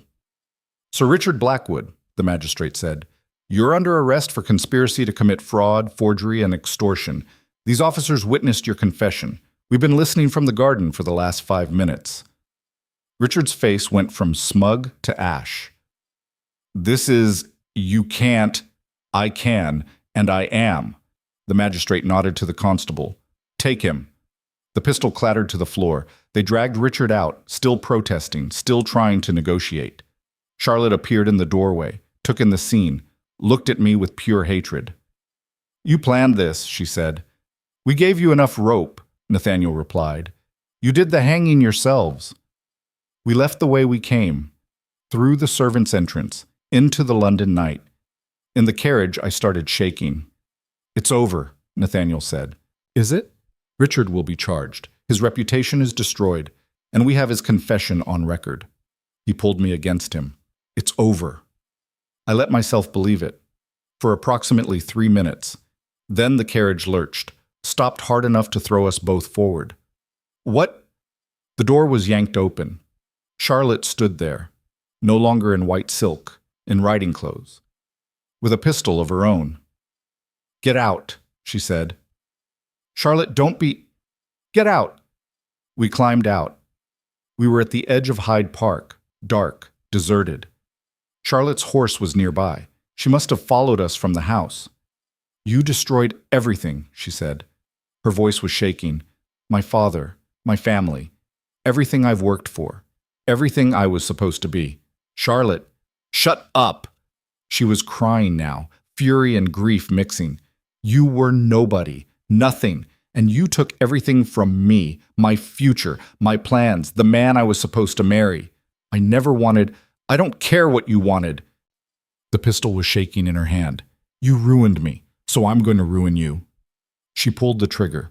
The shot cracked through the night air. I felt the impact, not in my body, but in Nathaniel's as he slammed into me, taking us both to the ground. We hit the cobblestones hard enough to knock the breath from my lungs. For a terrible second, I thought he'd been shot. Then I realized the bullet had gone wide, embedded itself in the carriage door behind where we'd been standing. Charlotte was already cocking the pistol again, her hands shaking so badly I didn't know if the next shot would miss or not. "Charlotte, stop!" I scrambled to my feet, putting myself between her and Nathaniel. "This won't fix anything. It'll fix you." Her face was streaked with tears, twisted with something beyond rage. "You took everything. I'll take you." "My father is already arrested. Shooting us won't change that. But it'll feel better than watching you win." She raised the pistol. I didn't think, just moved. Closed the distance between us in 3 running steps and grabbed her wrist, forcing the gun up and away. It discharged into the sky. The recoil nearly broke both our grips. We struggled. She was taller, but I'd spent 3 years hauling water and scrubbing floors and fighting to keep my family alive. Desperation made me strong. The pistol clattered to the ground. Charlotte collapsed, just folded in on herself, sobbing. "He promised me," she said between gasps. "Since I was 16, he promised I would marry you, that I would be a duchess, that everything would be perfect." I stood there, breathing hard, looking down at this woman who'd had everything I'd never even dreamed of: beauty, wealth, training, opportunity, and who'd still ended up broken on a London street because her father had promised her something he couldn't deliver. "You would have been miserable," I said quietly. She looked up at me. "What?" "If you'd married him, you would have been miserable." I glanced at Nathaniel, who was picking up the pistol with careful fingers. He doesn't want someone who was promised to him. He wants someone who chose him, even if the choosing was an accident. "That's not—" She stopped, laughed bitterly. "You really believe that?" "I don't know what I believe anymore. But I know you deserve better than building your entire life around a man who never wanted you in the first place." Charlotte stared at me for a long moment. Then she stood, wiped her face, and looked like she wanted to hit me or thank me or possibly both. "I hate you," she said. "I know. But you're right. I would have been miserable." She straightened her spine, found some dignity in the wreckage. "What happens now?" Nathaniel stepped forward. "Now you go home. You distance yourself from your father's schemes. You rebuild your reputation as best you can, and you never point a weapon at my wife again. Or what? Or I'll make sure you follow your father to prison." His voice was ice. "I can be merciful, Charlotte, but only once." She looked between us. Then she walked to her horse, mounted with shaking hands, and rode away into the dark. We stood in the empty street listening to hoofbeats fade. "Are you all right?" Nathaniel asked.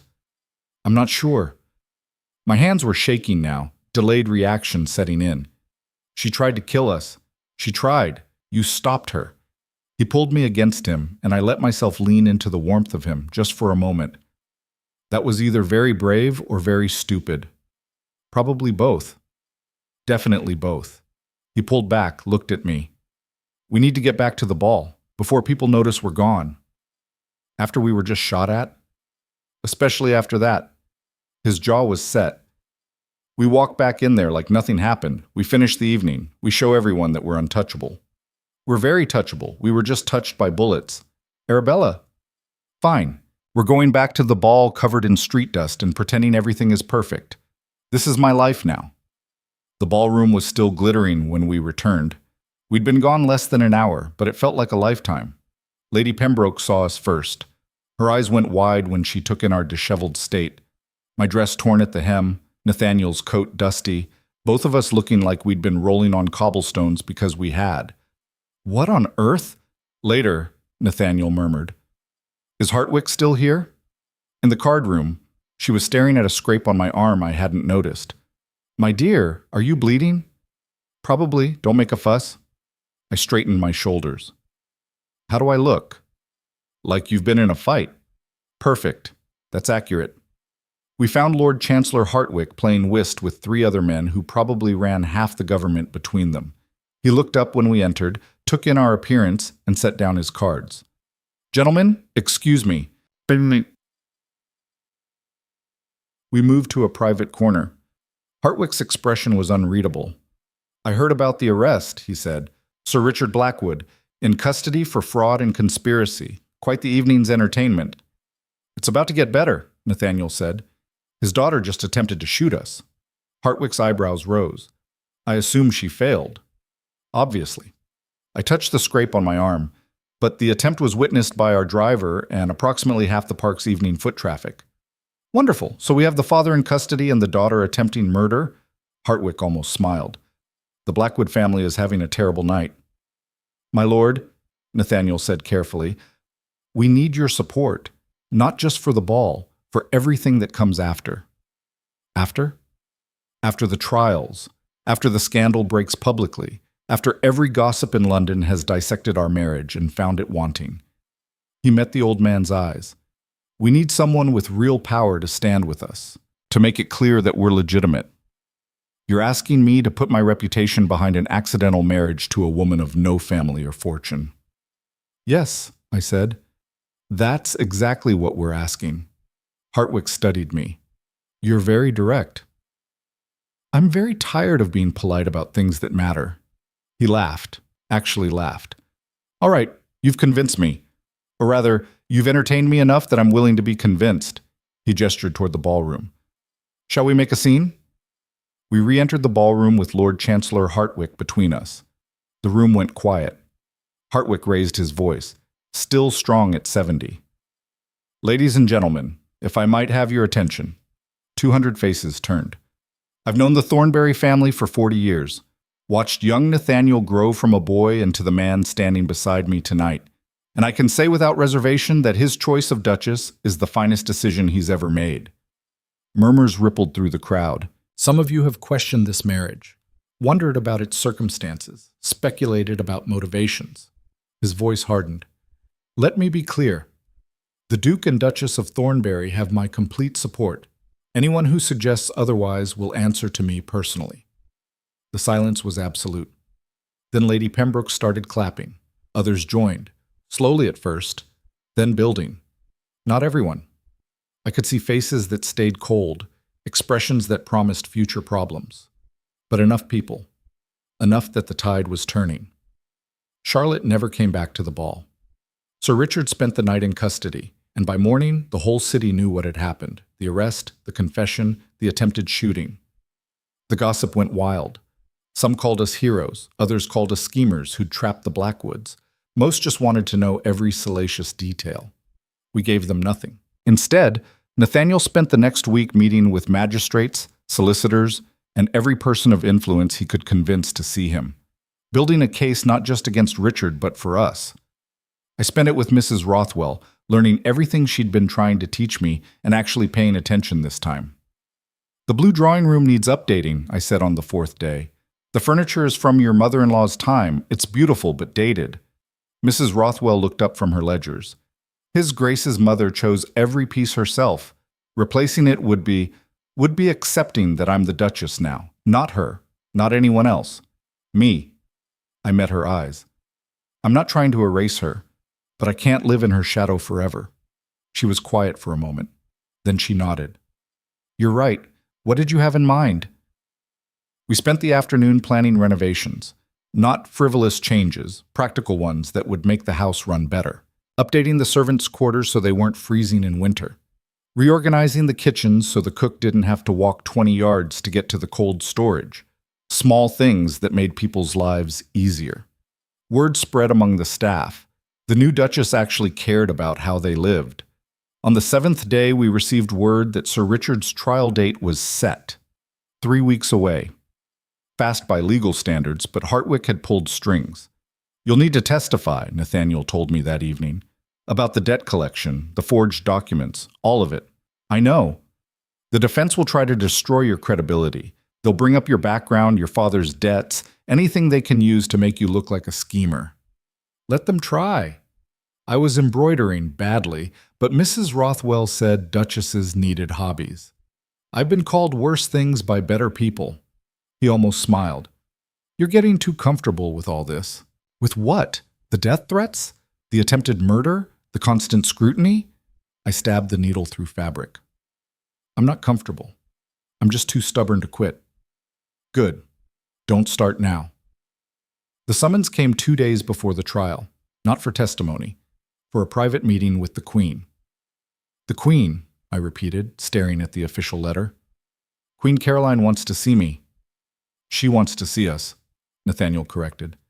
He looked pale. This is either very good or catastrophically bad. When is it ever just medium with us? We were received at Carlton House, escorted through hallways that made Thornbury House look modest, into a private receiving room where Queen Caroline waited. She was 60, regal in purple silk with eyes that missed nothing. Your Majesties. We bowed and curtsied as practiced. Rise, sit, let's dispense with the formalities. She gestured to chairs. I wanted to meet the Duchess who's caused such excitement. Your Majesty is too kind, I said carefully. I'm not kind. I'm curious. She studied me like I was a puzzle to solve. You married my godson without his knowledge or consent. You've been accused of fraud, arrested for bigamy, and shot at by a viscount's daughter. In 3 weeks, you've caused more scandal than most women manage in a lifetime. I didn't intend. Intention is irrelevant. Results are what matter. She leaned back. Tell me, Duchess, what are your intentions now? I glanced at Nathaniel. He looked as lost as I felt. To be worthy of the position I accidentally acquired, Your Majesty. Worthy. She savored the word. Define that. To learn what I need to know, to support my husband's work, to improve the lives of the people who depend on us. I took a breath, and to prove that accidents can sometimes lead to the right outcome, even if they start badly. Queen Caroline was silent for a long moment. Then she smiled. Lord Chancellor Hartwick spoke highly of you, said you had spine. I see he was correct. She stood, and we hastily rose as well. The Blackwood trial will be watched by everyone who matters. Your performance will determine whether you're accepted or rejected by society. Do you understand? Yes, Your Majesty. Good. Don't embarrass Thornbury. He's one of the few intelligent men left in this country. She moved toward the door, then paused. And Duchess? The next time someone tries to shoot you, duck first. Fighting them off yourself is dramatic but unnecessary. She swept out. Nathaniel and I stood there, slightly stunned. Did the Queen just give you tactical advice? He asked. I think she likes me. She thinks you're entertaining. That's different. I'll take it. The trial opened on a Monday morning in a courtroom packed with spectators. Sir Richard sat in the dock looking defiant. His solicitor, expensive, experienced, looked confident. The prosecution called their first witness, the magistrate who'd witnessed the confession, then the clerk who'd taken notes, then Webb, who'd already turned evidence against Richard in exchange for a lighter sentence, then me. I walked to the witness box in a dark blue dress Mrs. Rothwell had chosen. Simple, dignified, nothing that screamed wealth or privilege. The prosecutor was kind, asked straightforward questions about my father's debts, about Harrison's office, about the contract I'd signed. I answered honestly, didn't embellish, didn't perform. Then the defense attorney stood. He was older, silver-haired, with the kind of voice that could make a compliment sound like an accusation. Duchess Thornbury, or should I say Miss Whitlock, you're quite new to the title, aren't you? I am. 3 weeks as a duchess. Before that you were, what exactly? My father's daughter, my mother's caretaker, my sister's guardian. Nothing of significance then. I didn't say that. A few people in this gallery laughed. The attorney's smile thinned. Your father died in debt, significant debt. Yes. And you were desperate, facing poverty, looking for any way out. I was managing. We always managed. And then, quite conveniently, you signed a marriage contract with one of the wealthiest dukes in England. It wasn't convenient, it was a mistake. Was it? He moved closer. Or was it a brilliant scheme? Sign the contract, claim ignorance, trap a duke into marriage. I didn't trap anyone. Didn't you? You went to that office. You signed that line. You said nothing when His Grace arrived, did nothing to correct the error immediately. I didn't understand what I'd done until he explained it. How convenient that your ignorance serves your interests so perfectly. I felt my temper rising, forced it down. My ignorance served nothing. It complicated everything. If I'd been scheming, I'd have done it better. More laughter.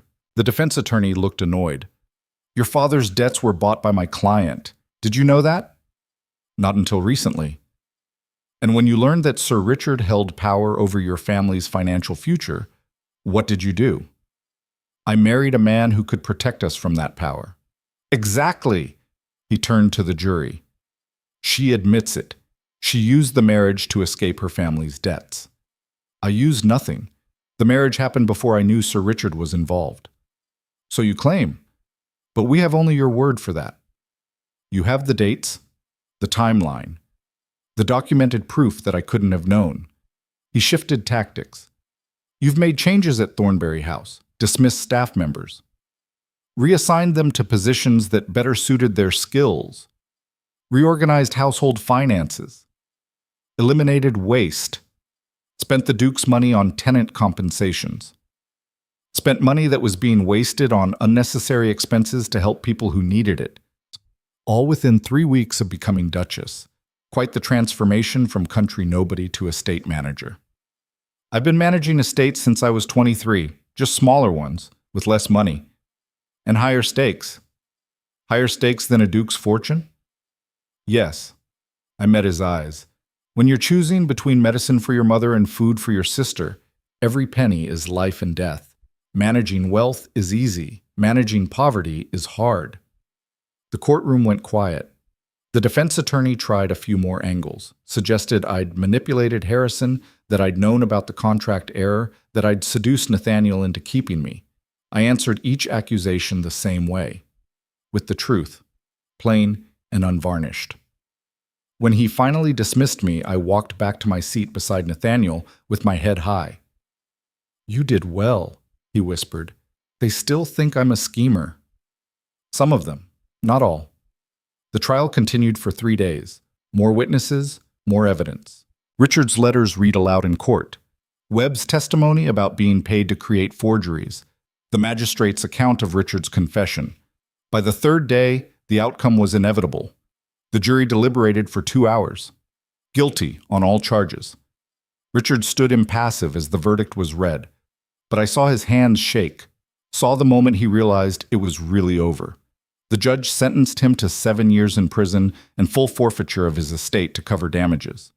Charlotte was in the gallery. She looked at me once as they led her father away. No hatred this time, just exhaustion. Then she was gone. Outside the courthouse, the crowd was waiting. Spectators, journalists, curious onlookers who wanted to see the Duchess who'd brought down a Viscount. Nathaniel helped me into our carriage through a sea of questions and shouting. Your Grace, is it true you solved the case yourself? Duchess, what will you do now? Will you prosecute Charlotte Blackwood as well? We didn't answer. Just let the driver take us home. At Thornbury House, the staff was waiting in the entrance hall. All 60 of them. Mrs. Rothwell in front. We heard the verdict, she said. We wanted you to know we're proud to serve you, Your Grace. Something in my chest cracked. Thank you, I managed. They bowed and curtsied and went back to work. I stood in the entrance hall of this impossible house and finally let myself feel it. Relief, exhaustion, something that might have been victory. Nathaniel touched my shoulder. Come on, you need rest. I need wine. That can be arranged. We went to the private sitting room between our bedrooms, the one I'd barely used because it felt too intimate, too much like we were actually married instead of legally bound strangers. He poured wine, handed me a glass. To surviving, he said, to not getting shot. That too. We drank. What happens now? I asked. Now? He sat across from me. Now we actually have to be married. Not just legally, actually. We've been managing. We've been fighting a war that's different from living together. He was quiet for a moment. I don't know how to do this, Arabella. The marriage part, the partnership part. My parents, my father was drunk more than sober. My mother died trying to manage everything alone. I have no model for what we're supposed to be. Neither do I. My parents loved each other until my father's drinking destroyed it.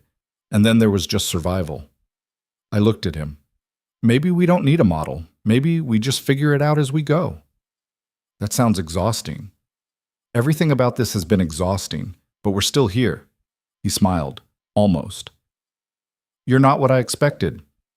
You've said that before. I mean it more now. He set down his glass. When this started, I thought you were a problem to manage, a mistake to contain. I didn't see. He stopped, started again. I didn't see that you were stronger than me, braver, better at this than I ever was. I'm not. You are. You walked into a world that wanted to destroy you and you refused to break. You fought back. You won. His voice was soft. I kept you because I had to. But I'd choose you now. If you'd have me.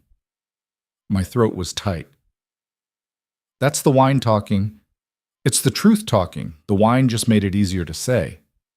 We sat in silence for a while. Not uncomfortable. Just quiet. I should go, I said eventually. It's late. Stay.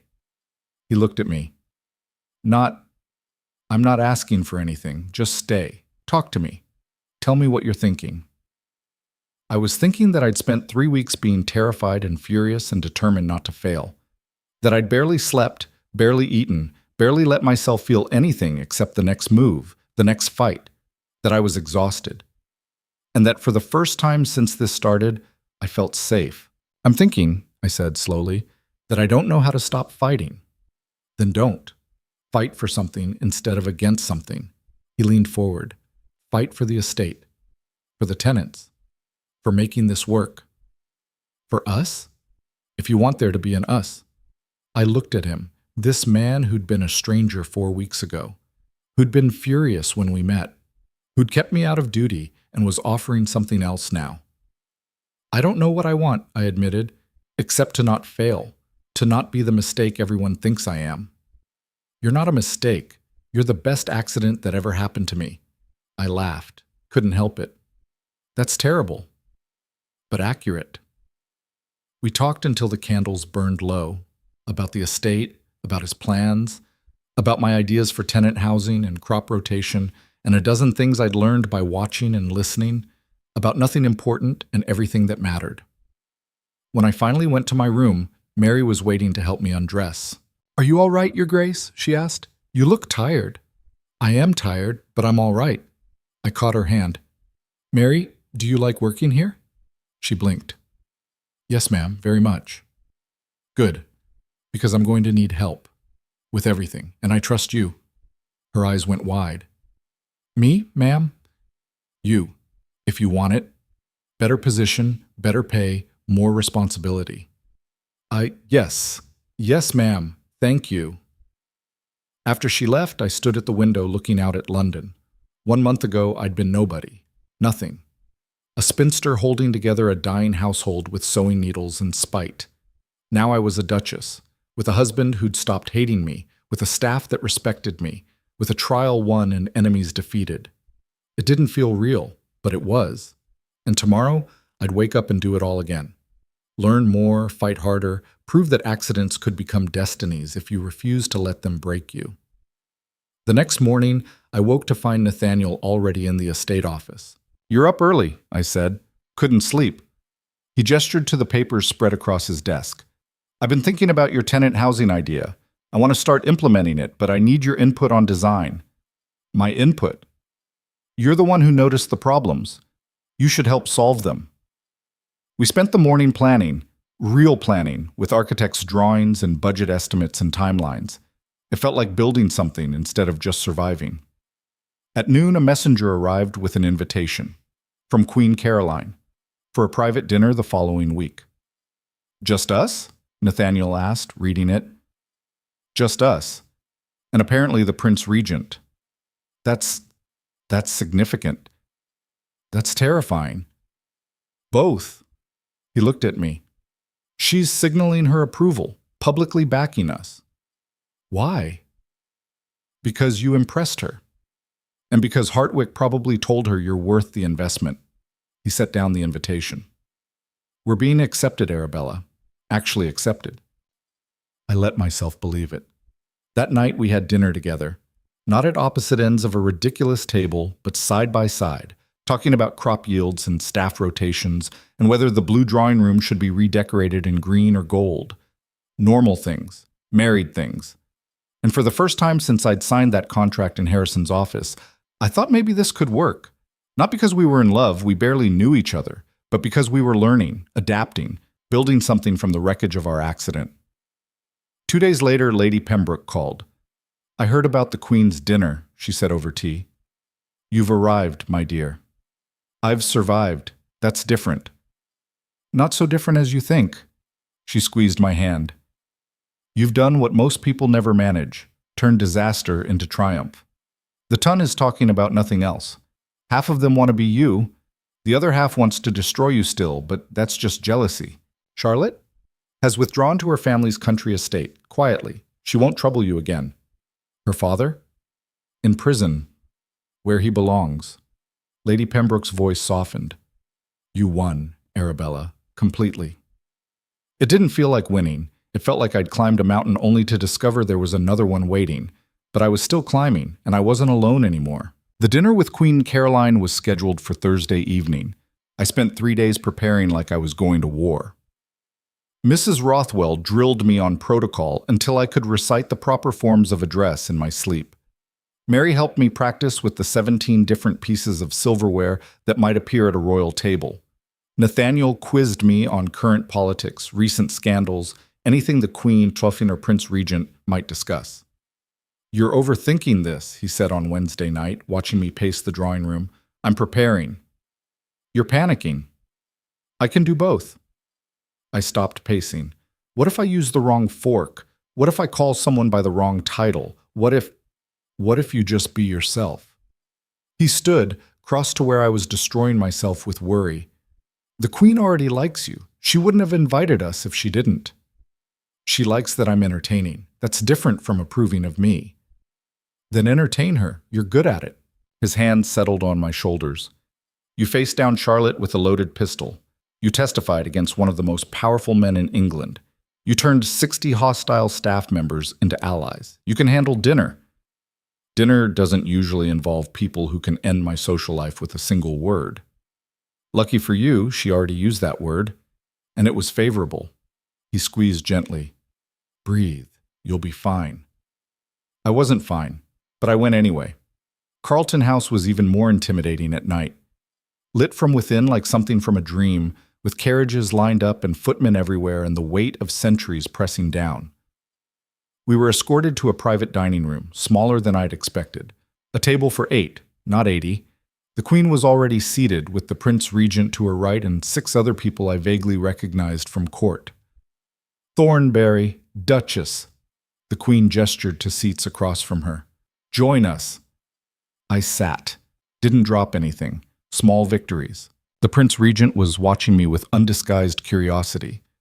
"So you're the accident everyone's talking about?" "Your Highness." I inclined my head. "I prefer to think of myself as an opportunity disguised as a mistake." He laughed. "I like her. Caroline, where did you find her?" "She found herself. I'm merely observing." The Queen sipped her wine. "Tell me, Duchess, how are you adjusting to your new position?" "With difficulty and determination, Your Majesty." "Honest. Refreshing." She gestured for the first course to be served. Most people would claim everything is wonderful, that they were born for this role. I wasn't born for anything except surviving, but I'm learning to be adequate at other things. Adequate. The Prince Regent savored the word. "Thornbury, your Duchess has a gift for understatement." "She has a gift for surviving impossible situations," Nathaniel said. "Adequacy is her being modest." The dinner progressed through courses I couldn't name. Conversation flowed around politics, art, the upcoming season. I listened more than I spoke, contributing when asked but not pushing. Then the Queen turned to me directly. "I understand you've been making changes at Thornbury Estates." "Yes, Your Majesty. Nothing revolutionary, just practical improvements." "Such as?" "New housing for tenants, better crop rotation strategies, fair compensation for disease losses." I set down my fork. His Grace had already been working toward these goals. I simply helped implement them faster. By finding money in the household budget that no one knew existed. By eliminating waste. There's always waste when no one's looking for it. And you looked. I've spent my life looking. It's habit now. The Queen smiled. Lord Hartwick told me you were practical. I see he undersold you. One of the other dinner guests, a duchess whose name I'd forgotten, leaned forward. Your Grace, forgive my curiosity, but how did you learn estate management? Surely your background didn't include such training. It was politely phrased. It was still an insult. My background included keeping 3 people alive on almost nothing, I said evenly. That's the best training there is. You learn to see where money goes, where time is wasted, where small changes make large differences. The principles are the same whether you're managing a household of 3 or an estate of 300. How resourceful, she said. Not kindly. How necessary, I corrected. Resourcefulness isn't a choice when you're desperate. It's survival. The table went quiet. Then the Prince Regent raised his glass. To survival, and to those clever enough to turn it into something better. We drank. The Queen watched me for a long moment. You don't apologize for where you came from. No, Your Majesty, I can't change it. I can only use what it taught me. Good. She set down her glass. Too many people spend their lives apologizing for circumstances beyond their control. It's tedious. After dinner, the ladies withdrew while the men stayed for port. Standard practice. Expected. I followed the Queen and the other women to a drawing room that probably cost more than most people earned in a lifetime. The Duchess who'd questioned me earlier settled on a sofa, clearly preparing for round 2. Duchess Thornberry, you must find London society quite overwhelming, coming from such modest circumstances. I find it different, I said. Not overwhelming, just wasteful in new ways. Wasteful? The amount of money spent on things that don't matter while people starve in the streets. I accepted tea from a servant. It's hard to enjoy a 5-course dinner when you remember what hunger feels like. How very, she searched for a word. Democratic of you. How very human, I corrected. The Queen laughed. Actually laughed. Lady Ashford, you're being demolished. Perhaps choose a different target. Lady Ashford's face went red. Another woman spoke up, younger, kinder. Your Grace, is it true you're planning to modernize the tenant housing at Ashford Park? It's true. The current buildings are 50 years old and falling apart. We're designing new ones, better insulated, better ventilated, with proper drainage. Won't that be terribly expensive? Yes, but less expensive than replacing an entire workforce when they all get sick from poor living conditions. I sipped my tea. Investment in people always pays back, eventually. You sound like a reformer, Lady Ashford said, making it sound like a disease. I sound like someone who's seen what happens when you don't take care of the people who depend on you. I met her eyes. My father drank himself to death while my mother worked herself sick trying to hold things together. I learned what not to do. That's worth something. The Queen was watching me with an expression I couldn't read. Your father, she said quietly. He died in debt. Significant debt, Your Majesty. And you managed it alone. Not alone. With my mother and sister. But I handled the finances, yes. At what age? 23. My son was 23 when he inherited. She glanced at the Prince Regent's empty chair. He had advisors, tutors, generations of preparation, and he still made catastrophic mistakes. You had nothing and kept 3 people alive. I had no choice. Everyone has choices. You made good ones. She stood, and we all rose hastily. Walk with me, Duchess. The other women stayed behind. I followed the Queen onto a balcony overlooking the gardens.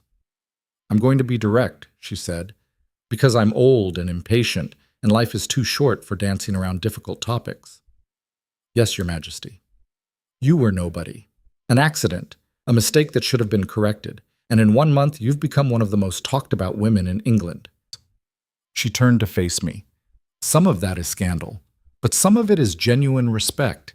You've earned something that most people born to titles never achieve. I don't understand. You've proven you're capable, not just of surviving, of leading, of making difficult decisions and living with the consequences. Her voice was firm. I need people like you. People who understand what it means to fight for something instead of inheriting it. Your Majesty, I'm not...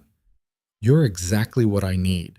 Someone who sees waste and fixes it. Someone who cares about tenants and servants and people the rest of society ignores. She gripped the balcony railing. I'm establishing a committee to review conditions for the working poor, to recommend reforms, to actually do something instead of just talking about problems. I want you on it. My heart stopped. Me? You, along with 6 others I trust to be honest instead of political. She looked at me. It won't be popular. Half of society will hate you for it, but the work matters, and you're one of the few people I believe will actually do it.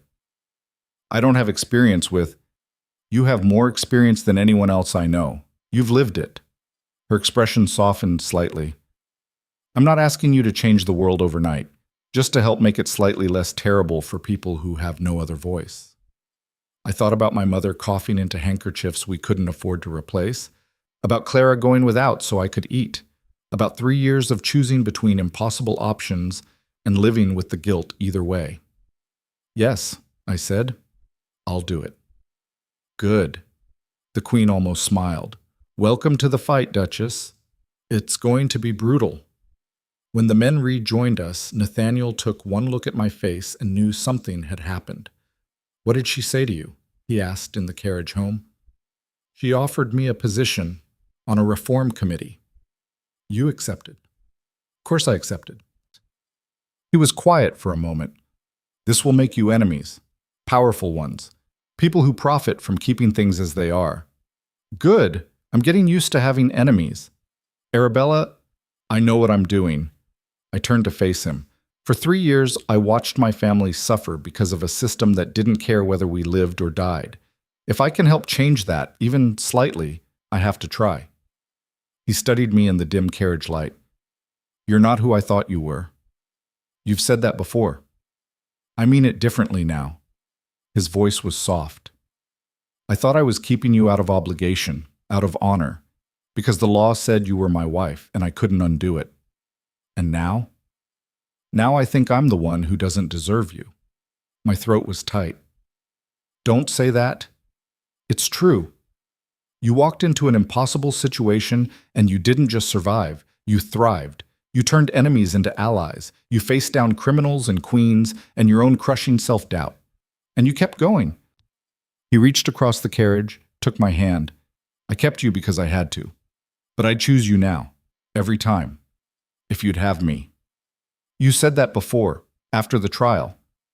I meant it then. I mean it more now.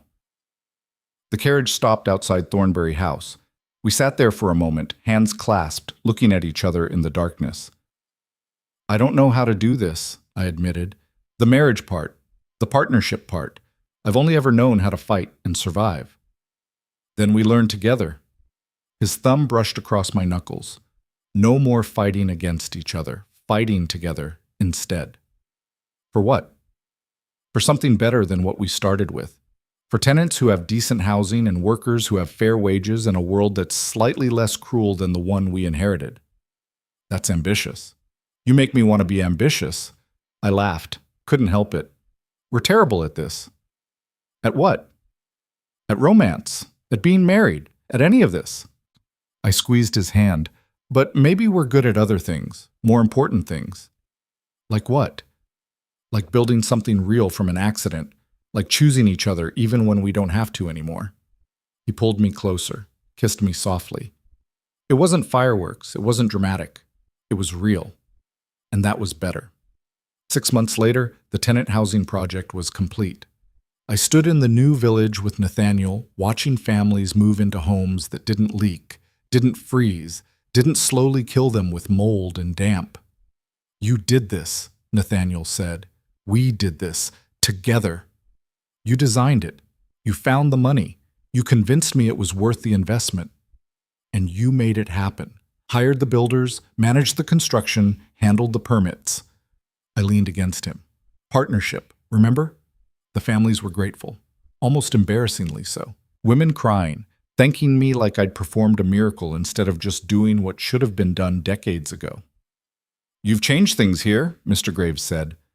The steward had been skeptical at first, but the results spoke for themselves. Healthier workers, better crop yields, lower turnover. "People are talking. Other estates are asking questions." "Good. Let them ask. Maybe they'll actually do something." That evening, we had dinner at the estate. Not in the formal dining room, in the smaller family room that had become our actual space. Mary served. She was my personal assistant now, no longer a maid. Learning estate management, sitting in on meetings, taking notes. "Your mother wrote," Nathaniel said, handing me a letter. "She sounds well." I read it. My mother's health had stabilized. She was living comfortably now, with a nurse and a clean house and all the medicine she needed. The letter was full of gratitude and worry in equal measure. Clara's letter was more excited. She'd had 3 proposals during the season. Turned them all down. "I'm not settling," she'd written. "You didn't settle. Why should I?" I smiled. "Clara's rejecting suitors left and right. Good for her. She should be selective. She should be practical. Like you were?" "I didn't have a choice." "You always had choices. You just made difficult ones." He poured wine. "You chose to sign that contract even though you didn't read it. Chose to come with me instead of fighting. Chose to stay and make it work instead of running. Those weren't really choices. They were survival. They were brave." He raised his glass. "To brave choices and the accidents that lead to them." We drank. The Queen's Reform Committee met monthly. I spent those meetings with 6 other people who actually cared about making things better.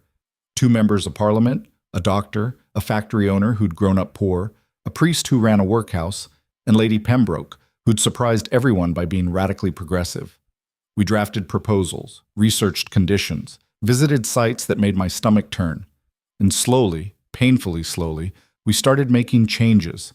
A bill to regulate working hours for children, standards for factory ventilation, requirements for safe drinking water and tenement housing.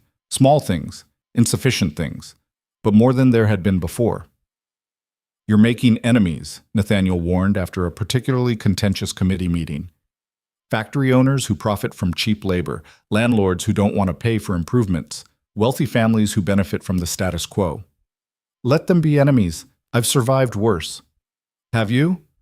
I thought about Charlotte with a pistol, Richard in court, the weeks of fear and fighting and never knowing if we'd make it. "Yes," I said, "I have." A year after the trial, we received an invitation to Charlotte's wedding. "You can't be serious," I said, staring at it. "She's marrying a baron from Scotland, older man, kind by reputation, no political ambitions." Nathaniel set down the invitation. "It's a peace offering. Or a trap. Charlotte's father is in prison. She has no power, no leverage, no reason to fight us anymore. Except that we destroyed her life. We survived her father's attempt to destroy ours. That's different." I didn't want to go, but refusing felt petty, so we went. The wedding was small, family and close friends. Charlotte looked beautiful in cream silk, older somehow, like the last year had aged her in ways that didn't show on her face. She saw me across the church and went still. I walked over. Nathaniel stayed back, giving us space. "Charlotte?" "Arabella." She wouldn't meet my eyes.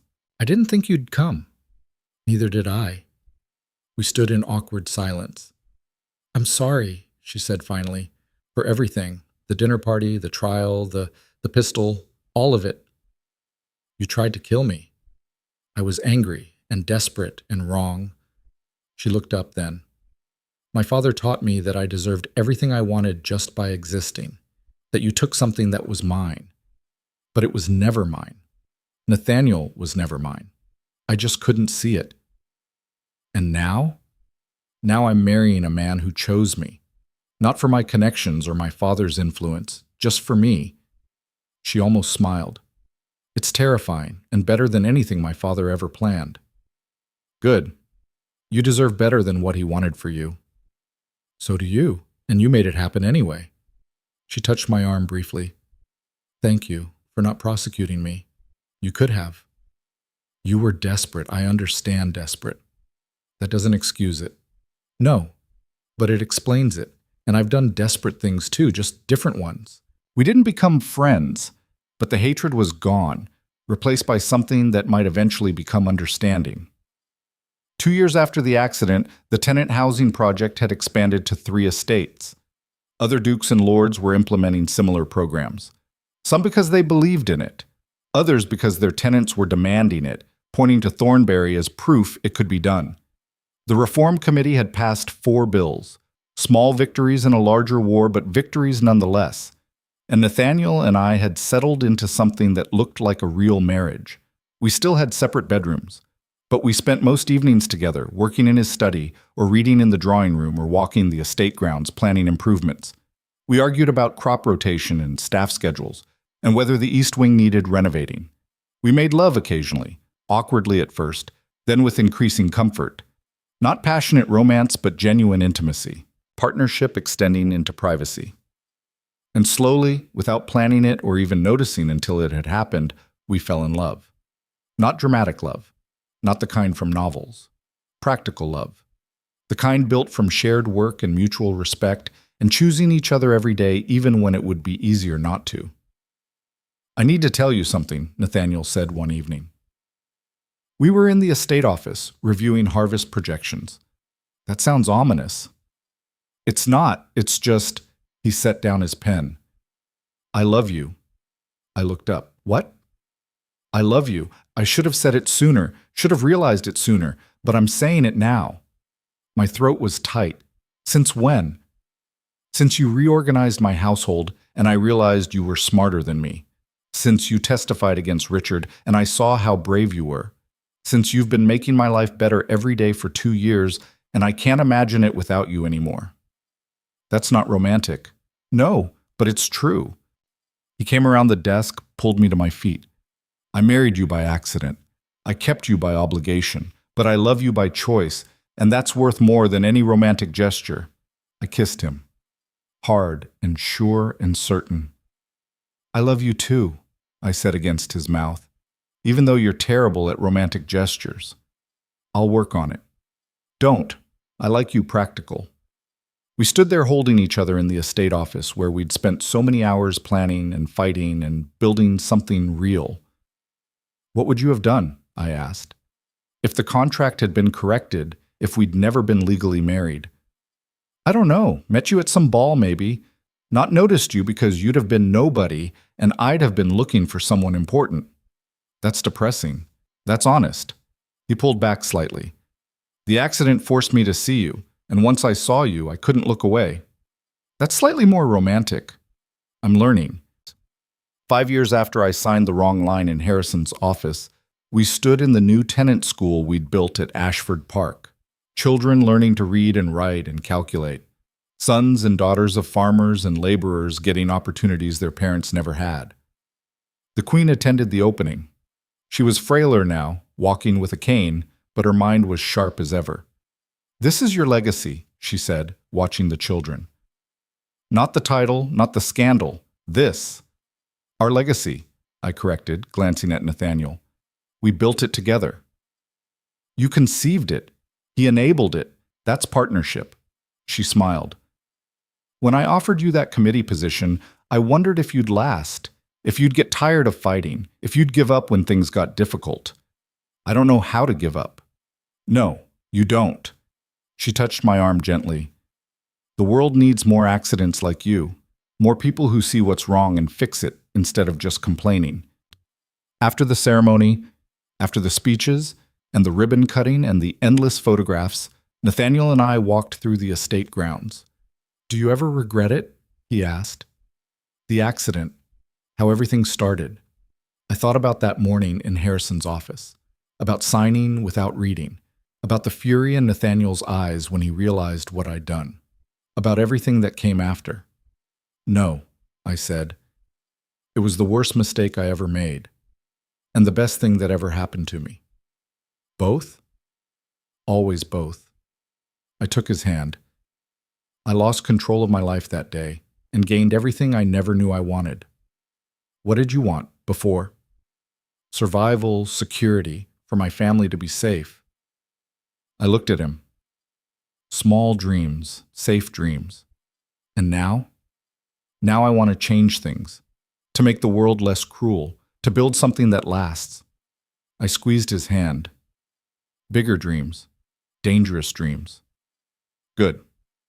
I'd be bored if you were satisfied with safe. We stood on a hill overlooking the estate, 3,000 acres that had been dying when Nathaniel inherited it. That were thriving now, not just surviving, but growing, changing, becoming something better. What would you have done? I asked. If you could go back, would you fix the contract error? He was quiet for a long time. No, he said finally. I'd have been furious, would have fought it. But no, I wouldn't change it. Why not? Because you're the best thing that ever happened to me. Even when I didn't want you, even when I resented you, you made me better, made everything better. I just survived. You did more than survive. You transformed. He turned to face me fully. You walked into an impossible situation, and you didn't just adapt. You conquered. You turned a mistake into destiny. We conquered. Together. Together, he agreed. Below us, the tenant village was lit for evening, families gathering for dinner, children playing, life continuing the way it should, safe, stable, secure. We'd built that. From an accident and determination and refusing to let circumstance define us. I need to tell you something, I said. That sounds ominous. It's not. It's just, I'm pregnant. He went still. What? 2 months. I wanted to be sure before I said anything. I watched his face. Are you happy? Happy? He pulled me against him, fierce and sure. I'm terrified. I have no idea how to be a father. My father was a disaster. I'll probably ruin everything. We'll ruin it together. That's partnership. He laughed, kissed me. A baby. Our baby. Our accident baby, born from an accident marriage built on a foundation of disaster and determination. Sounds about right for us. We stood there as the sun set over the estate, over the life we'd built from wreckage and will. I thought about the girl I'd been 5 years ago, desperate, exhausted, signing a contract without reading because she was too tired to care. She'd made the worst mistake of her life, and given me everything I'd never known I deserved. The title, the husband, the purpose, the fight. What are you thinking? Nathaniel asked. That I'm glad I didn't read that contract. That's the strangest thing to be grateful for. We're strange people with a strange story. I leaned into him. But it's ours, and I wouldn't change it. Neither would I. The estate stretched out before us, 3,000 acres of possibility, of tenant families living decent lives, of children learning to read, of changes rippling outward, touching lives we'd never meet, all because I'd signed the wrong line, all because Nathaniel had chosen to keep me instead of fighting to undo the mistake, all because we'd both decided that accidents could become destinies if you refused to let them break you. A year later, our daughter was born. We named her Catherine, after Nathaniel's mother. She was perfect, tiny and loud and completely overwhelming. I had no idea what I was doing. Neither did Nathaniel. We managed anyway. The way we'd managed everything else, together, imperfectly, with determination and occasional disaster. The reform committee continued. More bills passed. More changes made. The work was slow and frustrating and never-ending. But it mattered. The estate thrived. Tenant housing projects spread to 12 estates across England. Other duchesses started asking me for advice, treating me like I knew what I was doing.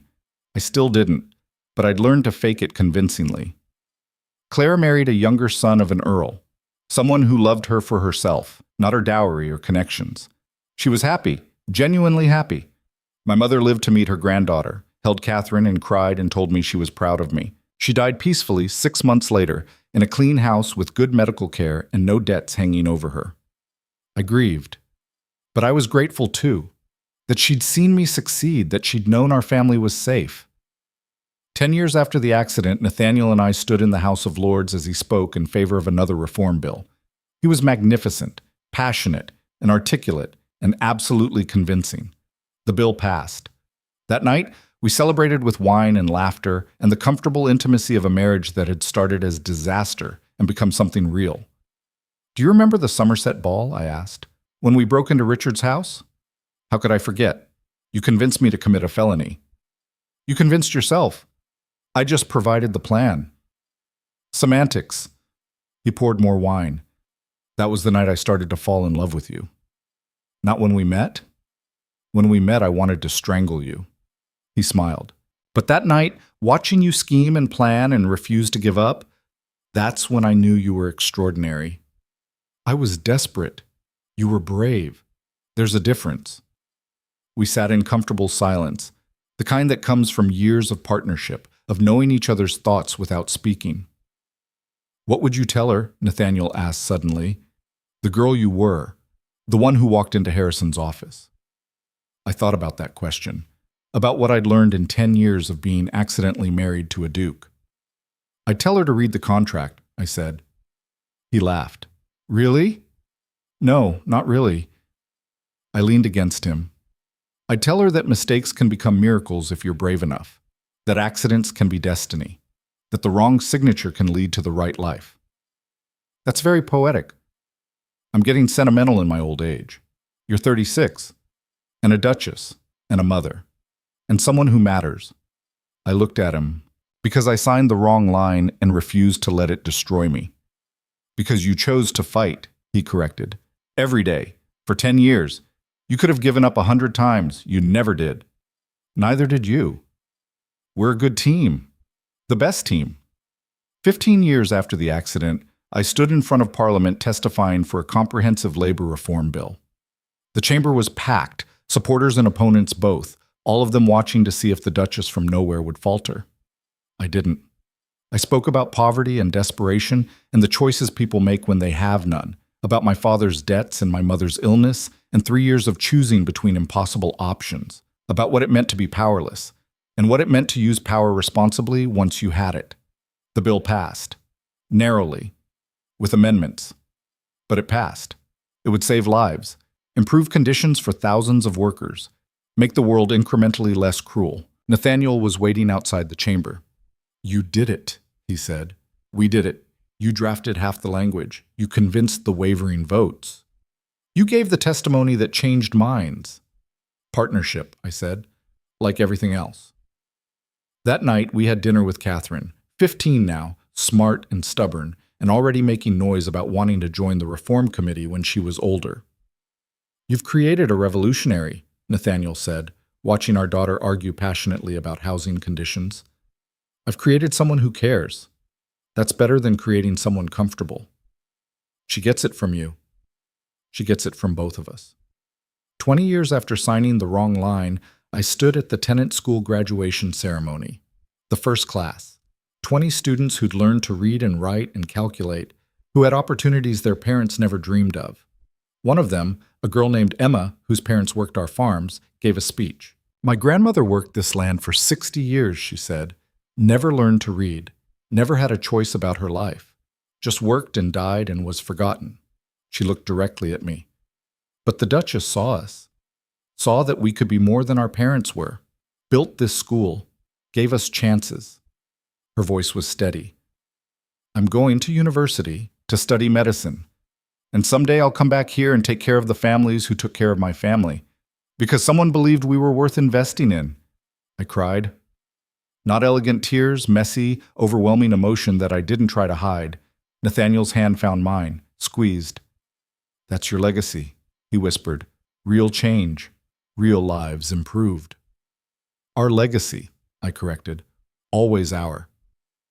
That evening, we walked through the estate like we'd done 1,000 times before, but this time felt different, final, somehow.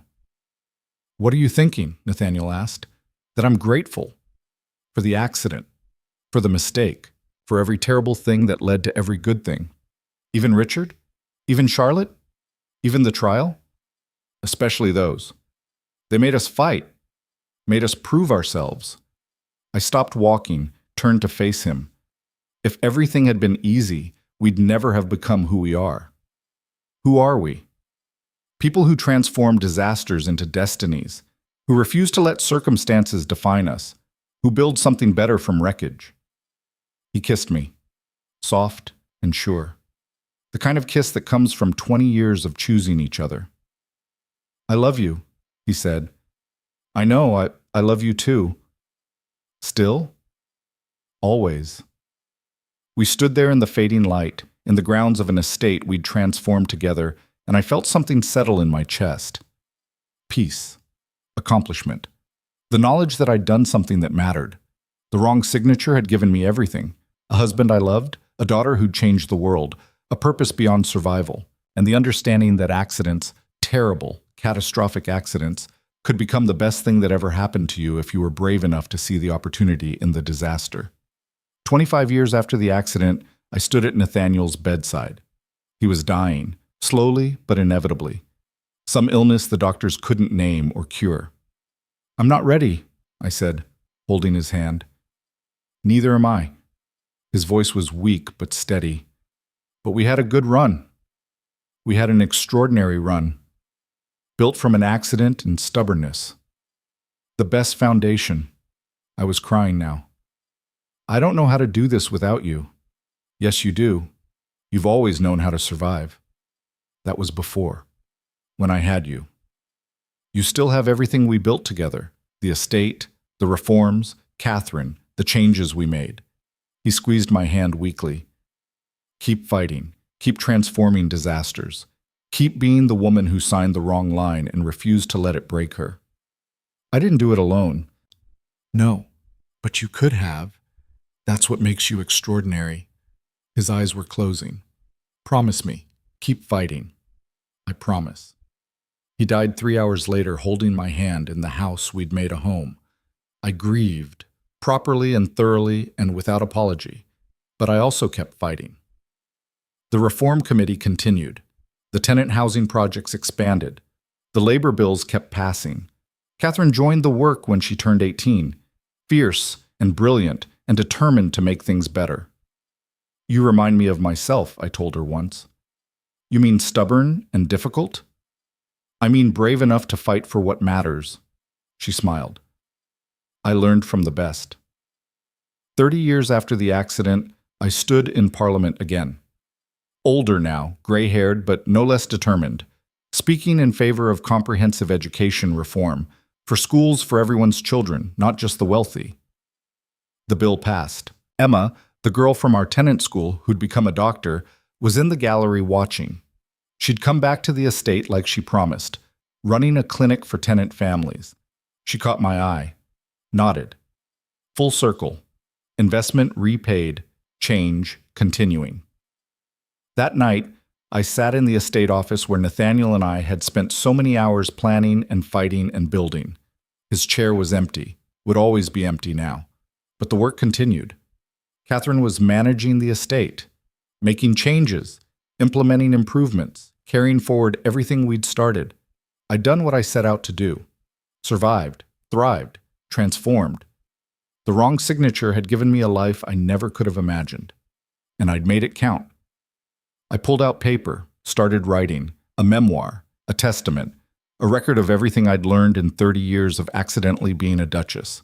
For Catherine, for Emma, for every girl who'd ever felt powerless and needed to know that circumstances didn't have to define her, that mistakes could become miracles, that the wrong choice could lead to the right life, that accidents, if you were brave enough, could become destinies. I wrote until my hands cramped, until the candles burned low, until the words flowed like water, carrying everything I'd learned and everything I wanted the world to know.